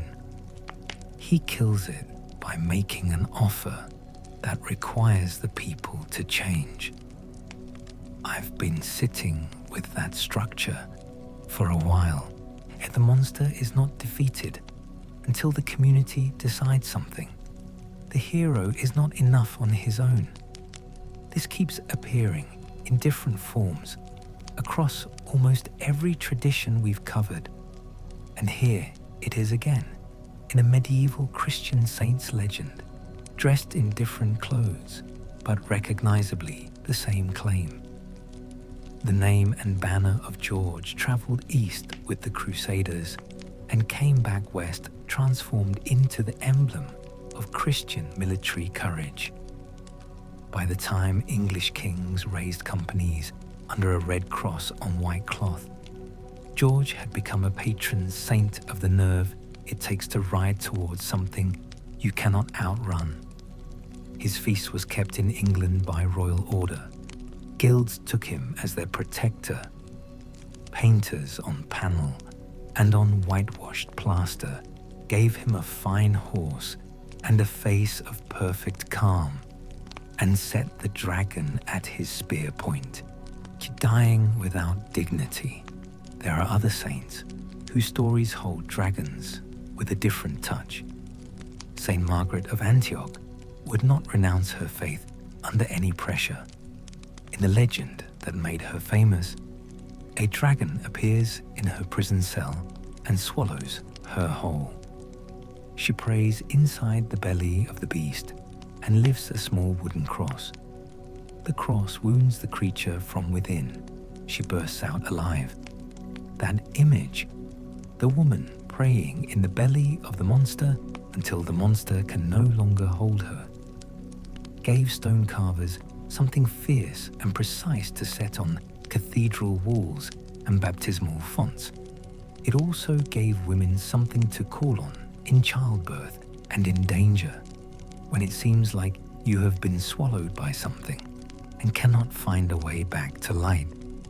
The dragon as the thing that swallows you. The cross as what you hold inside it, and the bursting out as the thing the story promises. It's a different geography of the fight. Interior, not exterior. The battlefield is the body of the beast, and the weapon is faith under pressure, and the victory is emergence. Same dragon, completely different war. In France, people told how Saint Martha traveled to the banks of the Rhone and met a creature called the Tarasque that had made the river crossing its personal domain, overturning boats and dragging strong men under. Fishermen cursed it. Soldiers failed to kill it. Martha walked to the water's edge with holy water and the psalm. The Tarasque grew calm and let her lead it back to the town with a simple cord. The townspeople, terrified by the sight of the living monster in their streets, attacked and killed it anyway, and then immediately regretted it. Martha forgave them.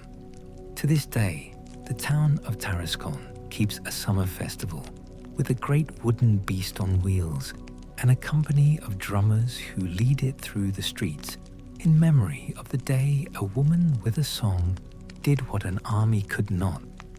I find that detail about the regret almost unbearably human. They killed it. They were sorry. They built a festival anyway.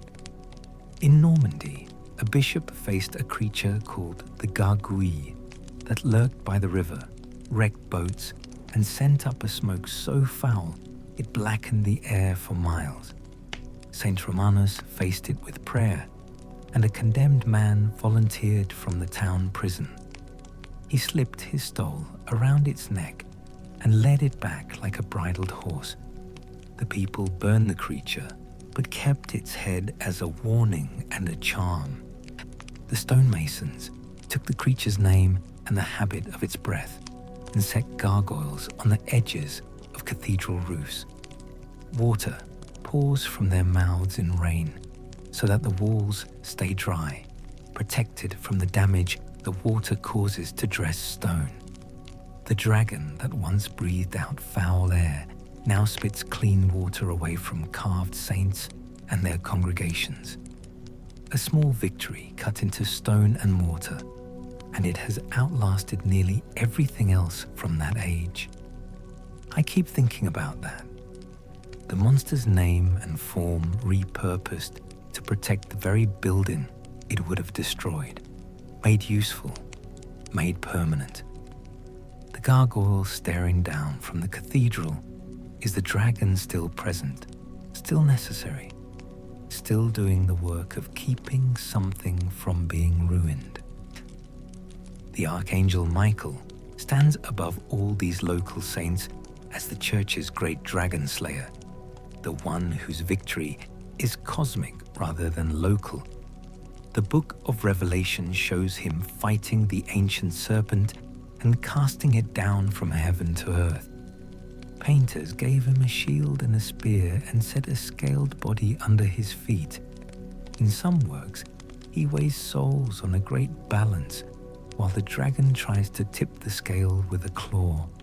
That detail, the claw on the scale, the monster as cheat, as the thing that skews the measure of a life. Shrines built on lonely mountaintops bear his name, because the edge between earth and sky is where his work happens, and because people who made the difficult climb to such a place wanted to feel that they had arrived somewhere protected. Men and women in those centuries did not file dragons alongside unicorns as pleasant fancies for illuminated margins. Bestiaries listed dragons among the largest of real serpents and described their habits with the same confidence applied to lions and elephants. Isidore of Seville wrote that a dragon loved caves and fled from the smell of crushed laurel. Travelers returned from the east and the south with crocodile skins, which they hung above church doors as trophies of dragons encountered in distant lands. Whales washed ashore and left behind rib cages and jawbones that could be mounted as evidence of the monsters that moved in deep water. Apothecaries sold fossil shark teeth under the name dragon's tongues, ground into powders used against poison. A farmer in a coastal parish with a strange dark tide in the reeds did not smile at any of this. He walked past a church porch and looked up at the huge jaw mounted above the door and felt better for the remainder of the afternoon, because there was proof that such things had been faced before and that the facing had been survived. Sermons used the dragon to teach the exact shape of sin. The coils were pride and envy wrapping themselves around a soul. The breath was slander spreading fear like a fever through a healthy village. The hoard lying in the cave was the wealth a rich man kept from the poor, while families a mile away went hungry. In a stained glass window, you might find a dragon crouching at the foot of a well. Above it, a saint raises 2 fingers in blessing, and a stream runs clear into a bucket, and the image is a diagram for an entire way of living. If the well is to run sweet, someone must stand between the community and whatever fouls it. The theatre of the parish gave this teaching a voice that carried further than any sermon. On St. George's Day, some towns staged a pageant where a dragon built of canvas and ashwood wove through the crowd while a man inside worked a cord that moved the jaws. Boys scattered in genuine fright and delight. A girl in white walked beside with a ribbon for a leash. When the spear struck home, the dragon belched real smoke, and the drummers made the windows rattle. Then a procession wound to the church for a blessing, and the afternoon ended in a fair. This was not mockery of faith. It was faith that everyone could enter through laughter, and because the brave and the nervous alike needed an occasion to rehearse the feeling of standing before something terrible and having it fall. The dragon made real in wood and canvas and real smoke, dragged through the streets of a real town, killed again in front of real people who genuinely needed to see it happen every year without the option of a final victory. The same structure, all the way back. Egypt and the nightly duel, the solar boat and the wax figures and the priests who kept the world open to light. Nothing changes. The tools change. The name changes. The drum and the canvas and the ribbon for a leash. The dragon comes back. The dragon always comes back. There were quieter uses too. When plague came and the bells tolled, without pause for the dead, processions carried relics and lit candles through the streets. Some towns brought out figures of dragons on carts and dragged them out through the gate and into the fields, as if to cast the pestilence out of the walls in a form that everyone could see being expelled. The language of such rituals is older than the altar and the tower, and the church did not disdain it. A priest who had buried 12 parishioners in a single week used every means available to steady frightened hearts. If hauling a wooden serpent past the well bought one night of quiet and one morning of courage, that was good pastoral work. In the medieval world, the dragon kept two faces simultaneously. One was a beast in the marsh at the edge of a practical market town. The other was the devil himself, taking a visible form in a sermon. Very often, the two faces wore each other's expression without any sense of contradiction, because the fear that drove people to their knees was not purely theological. It was the fear that a season or a sickness would break them. The tales of saints and dragons admit that fear very honestly. They answer it with the image of a person who stands between terror and the people and does not run. Sometimes that person fights with a lance. Sometimes that person speaks and the beast bows its head. Sometimes that person simply blesses a well and makes the water safe again. By the time this age ripened, the dragon was everywhere you looked. It spat rain from a gargoyle. It coiled on the page of a bestiary. It lay under the feet of Michael on the carved rood screen. It beat a painted drum in a May play and made the children shout. It hung from a church beam in the form of a dried crocodile brought from somewhere far away. It crouched in the mouth of a cave in a story told at night when the wind moved through gaps in the thatch. The creature had become a common language, a way of saying, danger faced together, a victory that depends on courage and grace and the kind of community that will actually show up when the moment demands it. Once the saints had shown that prayer could turn a monster, the lay world answered with iron and craft and a great deal of practical ingenuity about what actually stops a large and dangerous creature when it charges. These are the stories of towns that wake to smoke and charred rooftops, of notices nailed to a church door asking for any man with a steady hand and a working knowledge of the weak points of large animals, of forges ringing at midnight while a smith and a squire test a new blade against seasoned oak to find out whether it will hold.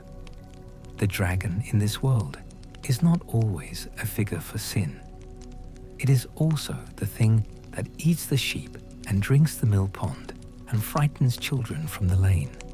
And a man on a horse with a spear is a practical answer to a practical problem. The English ballads keep a shelf of such fights, and they like to name a hill and a brook and a gate, so that anyone who lives nearby can stand in the field and point to where the first shout rose. The tale of the Lambton worm begins with a careless Sunday and a fishing line, and does not let its hero off the hook for what he originally put in the well. The Linton worm dies by fire on a spear. The Sockburn worm is killed with a sword that a new bishop receives at every crossing of the Tees to this day, returned to him with ceremony as a reminder that the piece of the county was once purchased with a specific blade. I need to pause on that last one for a moment. A ceremonial sword, handed to a bishop at a river crossing, in memory of a worm. The worm is centuries gone. The sword and the ceremony remain. The county still marks the spot, still performs the memory of what it cost to make the water crossable. The Wantley Dragon of Yorkshire descends from a ridge and knocks down stone walls for the pleasure of hearing them fall.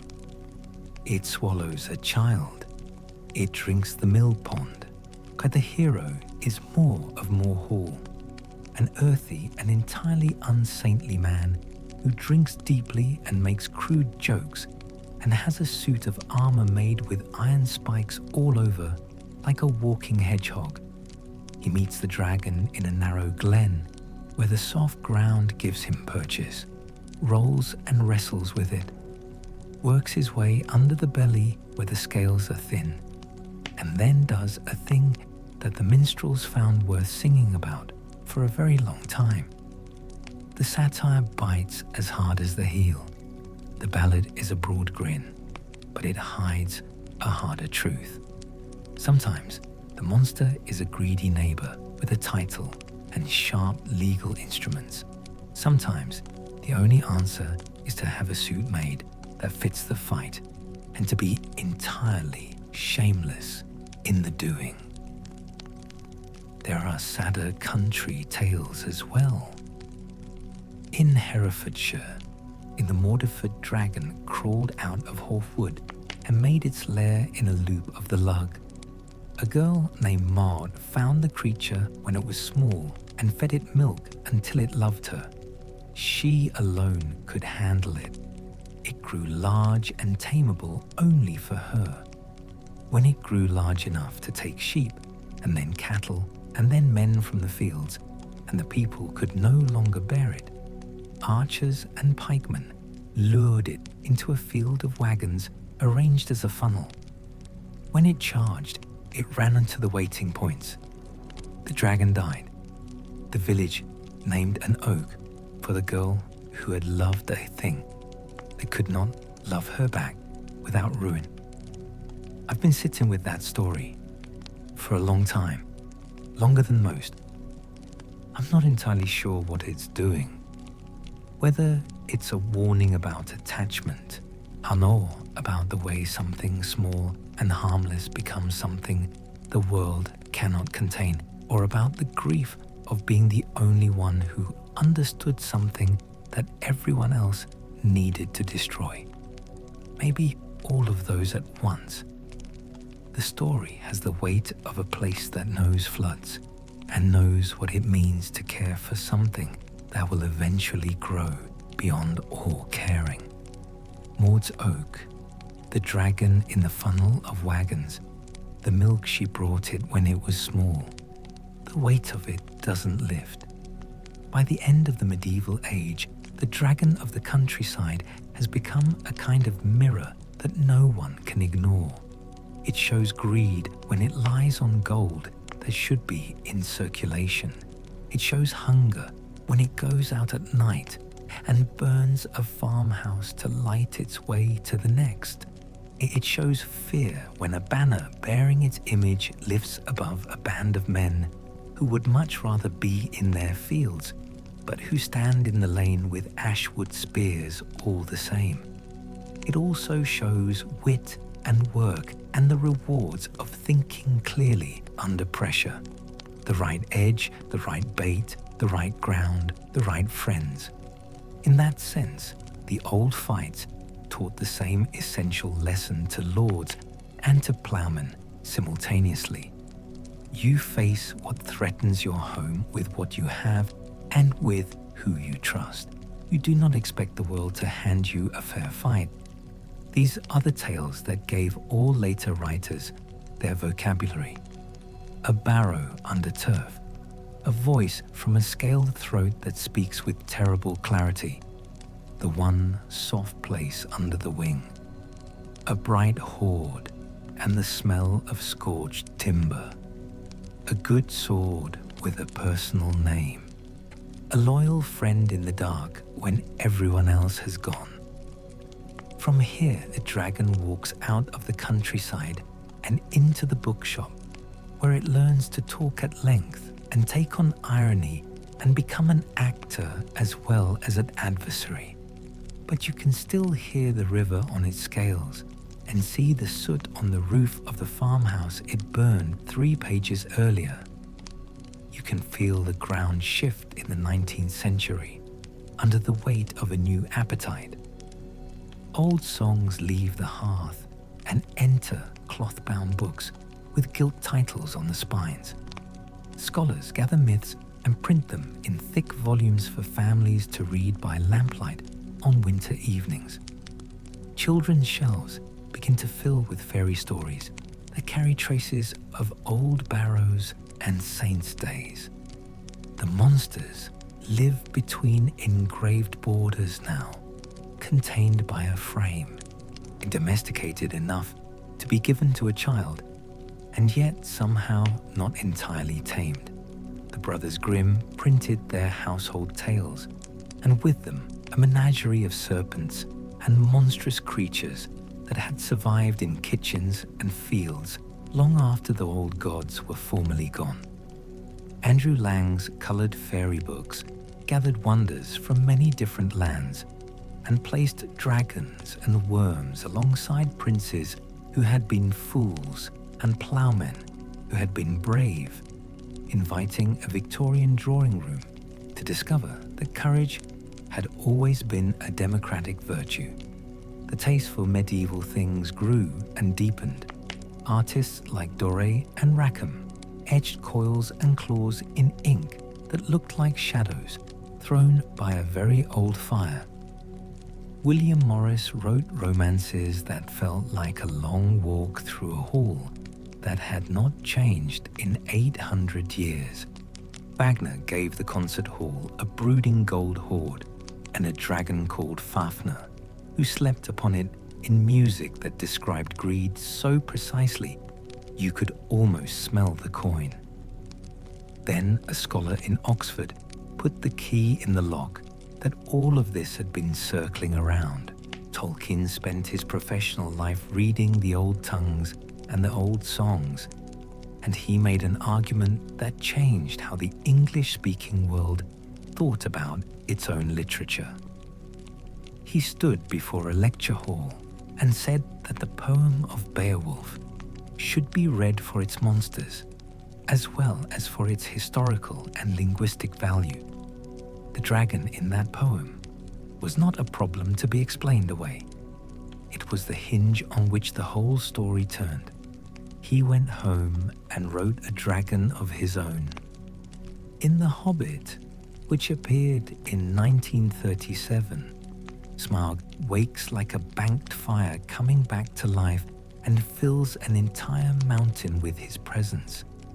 He is vain and clever and very dangerous in exactly the way that vain and clever things tend to be. He toys with a small thief who has slipped under his guard, asking questions that probe for weaknesses while giving nothing of substance away himself. He sniffs out the smell of dwarf and pony and coin from across a cold mountain passage. He counts without moving. Tolkien gave him a vulnerability, a single scale missing from his jeweled underbelly where the dragon had lain too long on sharp treasure. And he gave him something rarer still, which is a mind that believes itself to be the only truly clear mind in the entire story. The conversation between the small burglar and the great hoard keeper is a sustained spell of dialogue that pulls the whole history of the Northern Dragon into a single chamber and makes it immediate and present and genuinely frightening in the way that only a mind trying to outthink another mind is frightening. I I've read that scene more times than I can count, and it's still, something in it still tightens. The dragon lying in the dark, pretending to sleep, counting. The small creature standing in the tunnel entrance, pretending to be braver than it is. Both of them performing certainty they don't entirely have. That dynamic is as old as the cave at Wawel and the trench below Fafnir and the pit Sigurd dug in the path to the water hole. The dragon is always listening. The hero is always slightly less prepared than the story makes it seem. The scale is still missing. The seam is still there. It always comes down to that. You can hear Fafnir in it. You can hear the barrow dragon. You can hear the hiss of fire finding dry timber and deciding in that moment that it will not stop until morning. Tolkien did not load his later work with many dragons, but he salted the map with their traces. He wrote of cold drakes that had come out of the far north in earlier ages, of a dragon named Skatha, slain by a king of the Eotheod, of a long ruin of a great kingdom that had loved heat and shadow more than it loved the sky above it. Dragons in that world are history more than present danger. They are a way of saying that fire and pride do not die in a single age, and they have to be fought again by each generation that comes after, in whatever form they take that particular century. For a generation of readers, that was more than enough. Smaug alone could fill 1,000 winter nights. Other writers took the creature and tried entirely new shapes. C.S. Lewis turned a spoiled and selfish boy named Eustace Scrubb into a dragon on an island of hot springs. The boy wakes in a body that reflects his greed and his loneliness with the fidelity of a mirror that cannot be argued with. He learns pain from the outside and pity from the inside, and he is peeled back to a boy again by an act of grace that uses claws more like a surgeon's instruments than like weapons. And that leaves a scar that truth always leaves when it does its work properly. A Kenneth Grahame, who had already given the world mole and rat and toad, a fact I find quietly delightful that the same mind held both, wrote The Reluctant Dragon and told the story of a dragon who would rather compose poetry and discuss philosophy than fight, and of a boy who understood him, and of a St. George who would rather keep peace than win a crowd. The book taught children that a dragon could be a neighbor rather than a foe, that the fight in the public square could be a show arranged by people of goodwill to let a town keep its stories and its dignity at the same time, and that the arrangement of peace often requires more creativity than the arrangement of war. Ursula Le Guin walked in from a different shore entirely. In the Earthsea books, the dragons speak the true language of the world, the language of the making, in which every word names the thing it describes with perfect accuracy. They do not bargain with coins. They bargain with names which are more valuable and more binding than coins have ever been.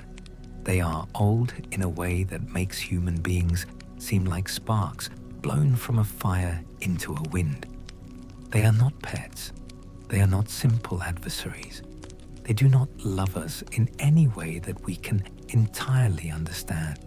They recognize kinship when they encounter it, which is harder and colder and more honest than love, and which demands more of both parties. In those books, the dragon is meaning as much as muscle.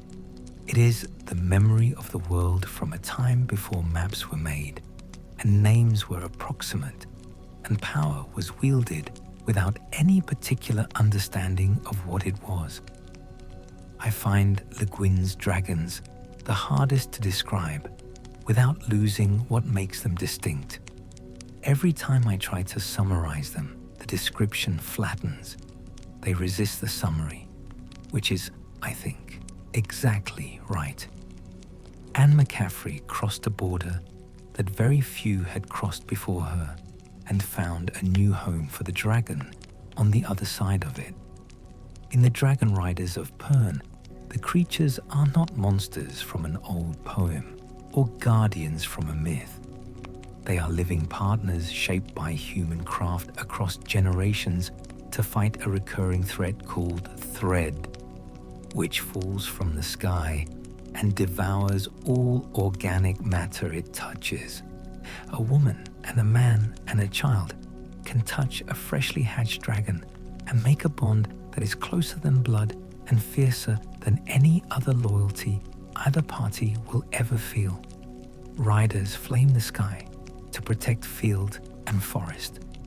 Those dragons speak mind to mind with complete honesty and without any capacity for the kind of emotional self-deception that makes human communication so complicated. The books are science fiction in their bones and ballads of work and care and communal endurance in their spirit. They make the dragon a creature that lives inside a human community and gives more than it takes, while asking for everything you have in return. Later writers added their own chapters. Terry Pratchett found room on the Discworld for swamp dragons that were neurotic and accidentally combustible, and for a noble dragon raised by a bookish girl who helped it remember that power without duty is simply appetite with pretensions. Robin Hobb sent sailors down a river of living memory toward a sea where half-formed dragons struggle to emerge from long degeneration, carrying their history in their bones and demanding a fairness from the humans who had depended on them for centuries. Naomi Novik imagined the Napoleonic Wars fought with dragons flying in formation over the Channel and explored what it meant for a British naval captain to bond with a creature that would outlive him by centuries and that found most of the social conventions of his world entirely arbitrary. Christopher Paolini let a farm boy find a stone that turned out to be an egg. The oldest warmth in storytelling, seeing the connection between a human life and a growing thing that needs it. The dragon is 5,000 years old, and it is still hatching, still demanding to be held, still looking up at whoever found it with those eyes that don't blink and waiting to see what kind of person stands there. We keep showing up. We keep picking it up. Through all these different shapes, the same fundamental questions survive and keep their teeth. Does this creature guard or does it threaten? And what is the difference between the two? Does this horde represent something that should be released or something that must be protected? Is this fire destructive, or is it the oldest light we have? Can this creature be known? And if it can be known, can it be trusted? And if it can be trusted, what does that trust require of the person who extends it? The best of these stories do not rush the answers. They let a dragon be terrible and noble in the same afternoon. They let fire do its work and let the reader decide whether the work was necessary. They let a hoard accumulate and then ask who it was accumulated for and at whose cost. They let a bond form between a human and a creature that will never fully understand the human world, and they follow the consequences of that bond with the honesty it deserves. When a writer holds those questions steady and lets them breathe, the dragon breathes with them, and the page gets genuinely warm. Before a dragon flew across a cinema screen, it paced through painted backdrops and limelight smoke. 19th century showmen loved a good monster with a reliable mechanism, with fairground panoramas, unfurled battles between armored knights and scaled beasts, while a hidden pipe organ provided the roar and the ticket holders pressed forward in the dark to see the fire.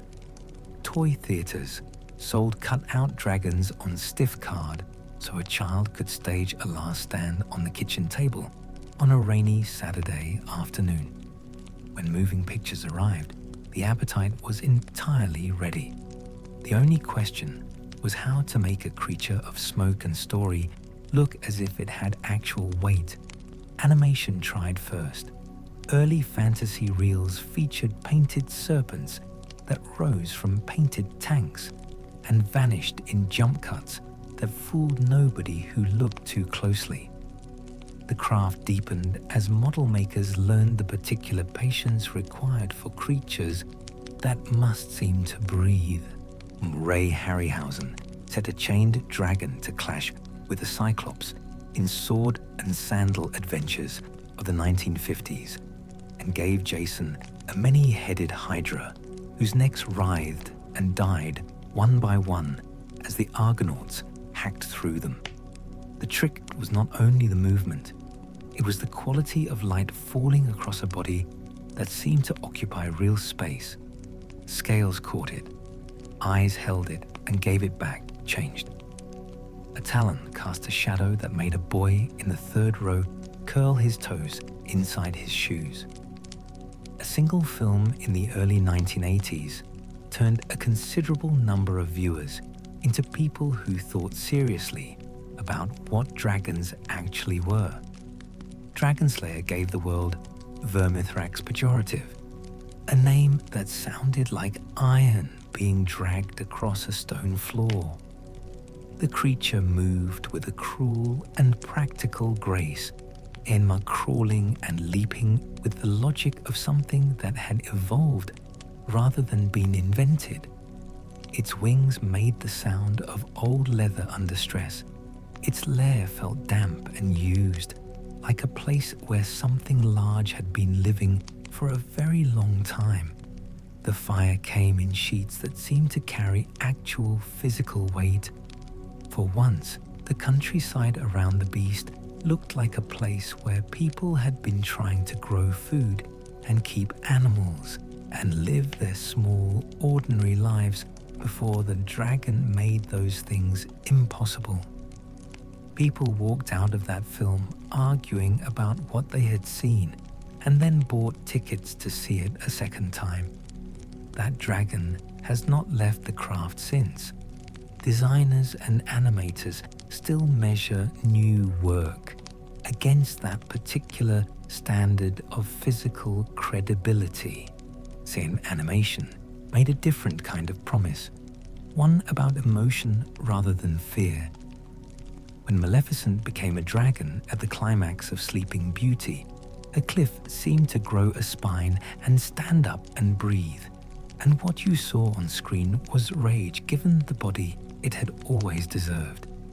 Years later, a boy in a logging town befriended a large green dragon named Elliot, who wanted nothing more than a home and a friend, and the film built around that friendship taught an entire generation that a dragon could be the most gentle thing in a story and still have the power to make the ending feel like a genuine loss. And then a luck dragon named Falkor took to the skies in the never-ending story and carried a grieving child out of paralysis on wings that had nothing to do with weaponry and everything to do with the simple fact that help sometimes arrives from a direction you were not watching. That long white body and that expression of patient joy said something about endurance that a lecture could not have managed. The decade that followed brought a dragon who could speak with the weight and warmth of a man who had lived long enough to run out of enemies and start wondering about friends. Dragonheart asked its audience to find fellowship with a creature who would rather make careful jokes than go to war, and yet who was bound by an oath older than the knight who had come to kill him. The mouth moved in synchronization with the words, and suddenly a dragon could be a character in the full dramatic sense. Someone whose choices shaped the story from inside rather than providing the story with an obstacle from outside. That crossing, from obstacle to character, from adversary to participant, is not a small shift. It is the difference between a creature that represents something and a creature that means something, between a lesson and a presence, between a dragon on a cathedral wall and a dragon that sits across from you in the dark of the theatre and looks back. The oldest stories put it in a cave and gave it gold and a terrible watchfulness. The newer ones put it in a seat beside you. Neither one has stopped being true. The early years of the new century brought a different vision. A ruined London skyline covered in dragon nests, and the sky turned into a hunting ground where large and entirely practical creatures had claimed the thermal columns above the city. Rain of Fire pushed the creature into a contemporary setting and asked how human beings with current technology would actually cope with what the old stories described, and the answer it arrived at was not entirely reassuring. Peter Jackson's films put Smaug back at the center of the conversation in the second decade of the century. The dragon's conversation with the invisible Bilbo in the dark beneath the mountain borrowed the specific quality of Tolkien's prose, the sense of a mind playing a game it considers won before the game has started, and gave it a voice that filled the cinema in a way that left no doubt about the scale of the problem Bilbo had walked into. And the fire that followed the conversation lit coins and drove light into corners that had been dark for a very long time. On television, a fantasy series spent the better part of a decade asking what happens when dragons are not a myth, remembered from old books, but a fact that anyone can see from a city wall. 3 young dragons grew from creatures small enough to live in a wooden box to forces that could end a battle between armies in minutes. The show took seriously the question of what that power costs and whom it costs, and it did not allow its dragons to be simply tools. They had moods, they had preferences, they recognized their names and their people. The show's most memorable moments were not the battles. They were the pauses before and after them, when a character with a dragon at her back had to decide what to do with the fact that the decision was hers. In a different register entirely, an animated film asked a boy and a dragon to learn each other's language without any shared words, and found in that learning process the entire argument for why patience and attention and the willingness to be vulnerable are not weaknesses in any relationship with anything wild and difficult and genuinely other. How to Train Your Dragon built its world on the premise that the enemy you have been taught to fear is usually afraid of you for symmetrical reasons, and that the first step towards something better is always the decision to hold still and extend a hand. A Japanese animator brought a river spirit in the form of a dragon into a bathhouse full of strange and ancient gods, and told the story of a child learning the true name of a creature she had met before in another life, in water that remembered everything that had ever moved through it. There was no horde in that story, no knight, no lance. There was only the hard work of remembering accurately and the quiet work of letting something go that you had been holding on to for longer than you knew.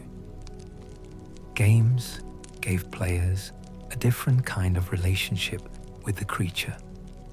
A tabletop rulebook made dragons the measure of a group's collective courage and gave them multiple colors and multiple temperaments so that the encounter changed character completely depending on which dragon you had found.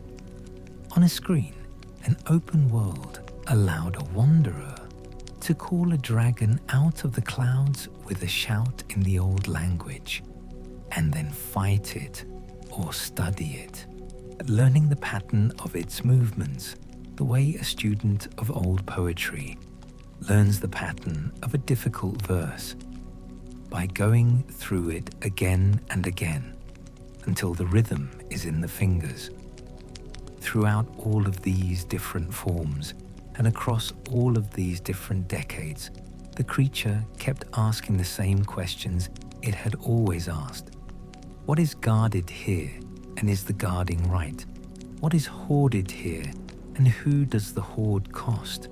What is the fire for, and who decides when it is used? What does it mean to make a bond with something that will outlast you and that sees the world from much higher up? Those are not small questions. They are the questions that a story earns the right to ask when it has built something large enough to carry them. But if you gather every dragon from every story in every language spoken since the first people began telling stories around the first fires, and you set them all in a field and walk among them, the first thing you notice is that each one wears the shape of the land that dreamed it. Where rivers rule the year and the monsoon is the difference between life and the absence of it, the dragon is long-bodied and sinuous, and it rides cloud and rain as if those were extensions of its own thought. Where winters are long and burial mounds stud the hills, and wealth is measured in metal that survives the cold, the dragon lies heavy on treasure and on memory. Where kings must prove that heaven allows them to rule, the dragon rises on robes and on banners. The creature is a mirror for the work a people must do to survive in a particular place. It teaches by fear and by favor simultaneously. That is not a contradiction. That has never been a contradiction. You learn from the thing that frightens you. You learn from the thing that could destroy you, whether or not you asked for the lesson. The dragon has been teaching since before we had writing, to record what it said. We are still in the field, still walking among them, still learning. But the dragon also endures for reasons that have nothing to do with geography and everything to do with the structure of human perception. Walk into an old medicine shop and look at the labeled jars. For centuries in China, apothecaries ground long goo, dragon bone, into powders for fevers and fractures. The bones were not from dragons. They were the mineralized remains of creatures that had died millions of years before the first human being drew breath. But no one who held that jaw in their hand knew that.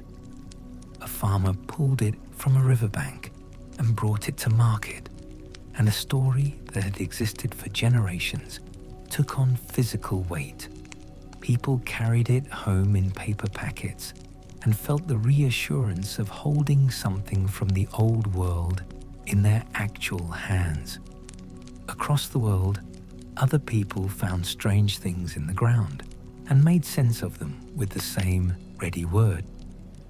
A shepherd on a Greek island lifted a slab and saw a rib cage like the frame of an enormous boat.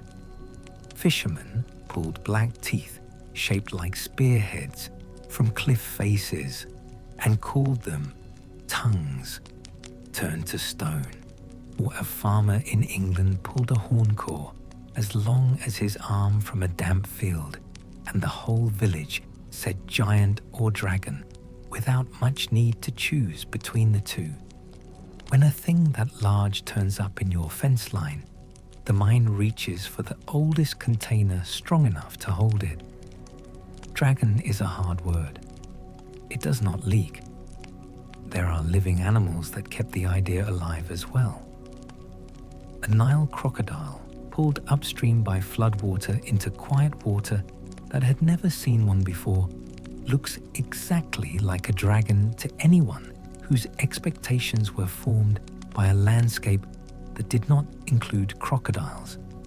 A surfacing whale lifts a long back from the sea and vanishes again without a sound, and the impression sits in the throat of the sailor who saw it for the rest of his life, described whenever asked as something that did not have a better name.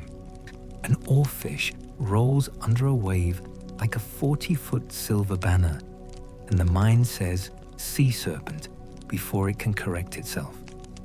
On the islands south of Java, a large lizard watches with a yellow eye, pads forward without hurry, and pulls down a goat with a precision refined over 65 million years of practice. The mouth bleeds, the tail swings. The hide looks like hammered metal. The people there did not need to import a concept to name what they had. They had already invented the right word. Sky and stone add their share. A meteor falls at night and leaves a scar in a field that will still be pointed at in 200 years. A belemnite, a fossil squid shaped like a small spear, turns up in a ploughed furrow, and the farmer calls it a thunderbolt and tucks it under a roof beam for luck against fire. A volcano coughs fire into a cloud of its own making. A lake breathes up a foul gas from a pocket that found a new crack in the rock. Imagine explaining those things to a community without the vocabulary of geology or atmospheric chemistry. You reach for the oldest story you have, and you give it the banner of the event. The old human senses help the story along in ways that require no deliberate decision. People see faces in clouds and figures in wood grain without intending to, because the brain that notices a face in the dark is the brain that survives the moment when the face turns out to be real. A ridge of thunderstorm building on a hot afternoon looks for a moment exactly like a neck and a jaw. And for a heartbeat, you expect it to turn and look back at you. A cave mouth looks like a throat. A river bend hisses where the current slides under a root, and the sound says clearly that something is breathing in the dark of the bank. None of this requires a priest or a poet to arrange. It is the ordinary work of a brain that evolved to keep its owner alive by noticing the worst possible interpretation of ambiguous information and responding before the interpretation can be confirmed or denied. We see the coil of a snake in leaf litter from the corner of an eye before the conscious mind has formed the category snake. We look up when a large shadow passes. We watch the edge of the visible world because the edge is where the things that could kill us tend to emerge from. Put those three very old reflexes together in the light of a cave entrance or the hard, flat light of open landscape, and what you get is a creature that can come from any direction, that has a hide that turns weapons, that has a breath that kills at range, and that is large enough to make all your other precautions look like good intentions. The dragon is what happens when the threat detection system builds a composite from every danger at once. It is the summary animal of human anxiety, given exactly as much form as anxiety needs to be named and addressed and ritually defeated. So there, that is what it is. And yet, the dragon is not only fear, it also carries the feeling that the world is larger and older and stranger than daily life acknowledges, and that there are powers moving through it that we can learn to live with if we have the right combination of respect and courage and cleverness. That feeling is a source of genuine pleasure. It makes people want to stand at the edge of something vast and dark and feel the cold coming off it and know that they chose to be there rather than somewhere safe. The fear and the longing are the same feeling. They have always been the same feeling. The dragon is the proof. A dragon is also a perfect test because it has exactly the right combination of qualities to make a test interesting. It has a defense that turns ordinary effort. It has a weakness that requires observation and thought to find. It has the capacity to speak, which means that a direct assault may be the wrong approach entirely, and that the hero who listens carefully for longer than fear can comfortably sustain may learn something that changes everything. Victory requires finding the soft place that only patience can reveal, and accepting help from sources that pride might otherwise refuse. This is the kind of lesson that a mother tells a child near a fire, dressed up in scales and smoke. Be brave, yes, but be curious first and be willing to carry water for the one who holds the torch. Greed has always needed a body that everyone can recognize. When the first human communities began burying wealth with their dead kings and stacking treasure in sealed rooms against some future day that never came, something in the living community began to wonder what that accumulation was becoming in the dark. A dragon makes the worry entirely precise. It says that a horde sleeps like an animal and wakes like one, and that it will claim a generation hence if the living do not keep their promises to the past and to each other. In later ages, keep the beast for newer versions of the same lesson, an institution that holds too much while the people who depend on it go without, a system that accumulates beyond any possible use while the cost is distributed across everyone else. The mind that encounters this situation does not naturally reach for a spreadsheet. It reaches for a picture. And the picture it reaches for is very old and has scales and a horde and eyes that never close. Power without accountability has always looked like something that needs to be faced rather than simply described, and the dragon gives it a face that everyone can see from the back of the room. The strangest truth of all is that dragons are capacious enough to be almost anything and still remain themselves. And they can be river spirits under temple roofs and old kings of burial mounds and saints' parables in market squares. They can be voices in caverns that speak like winter fires. They can be partners who carry riders through the worst weather of the year. They can be banners over city gates and toys above children's beds, and the name of a team that a city adopts and argues over and follows into winter. The shape holds, the meanings accumulate around it without displacing each other, the way silt accumulates around a stone in a river. The stone remains exactly what it is, while the deposits around it build into something larger and more complex year by year. I've been trying to say that for the entire time we've been doing this, and I think that's the closest I've gotten.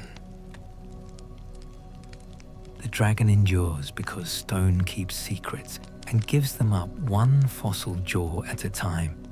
It endures because fear keeps watch through the night, and imagination keeps giving fear a face that can be addressed. It endures because communities need a shape for the thing that threatens them, and a single powerful image can carry that word through generations that do not share a language or a theology. It endures because children ask for one more story when the fire has burned low and someone has to get up to close the door against the wind. And the story that works best in that moment has always been the one with the most at stake and the most honest answer about what standing up for what you love actually costs. The dragon is still with us tonight.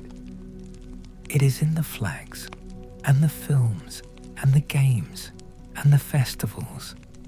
It is in the shape that a thunderhead makes against a summer sky when the heat has been building for too long.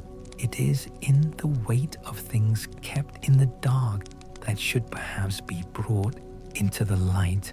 It is in the part of the imagination that looks at a deep river and wonders what is moving just below the surface and whether it has a name, and whether, if you stood at the bank and spoke the name correctly, it might look up. We keep the dragon because we keep needing a shape for the problem of the world. And the problem of the world has not changed very much since the first scribes pressed it into clay. How do you turn danger into order? How do you make days that follow each other in a line that something can be built along? How do you hold the water in its banks, and the fire in its ring, and the power in honest hands? The answer the very oldest stories gave was stark, and it is still true. You find the serpent and you learn its name. You offer it respect if respect is what it wants. You bring a good edge if an edge is what the situation calls for. You bring your friends regardless.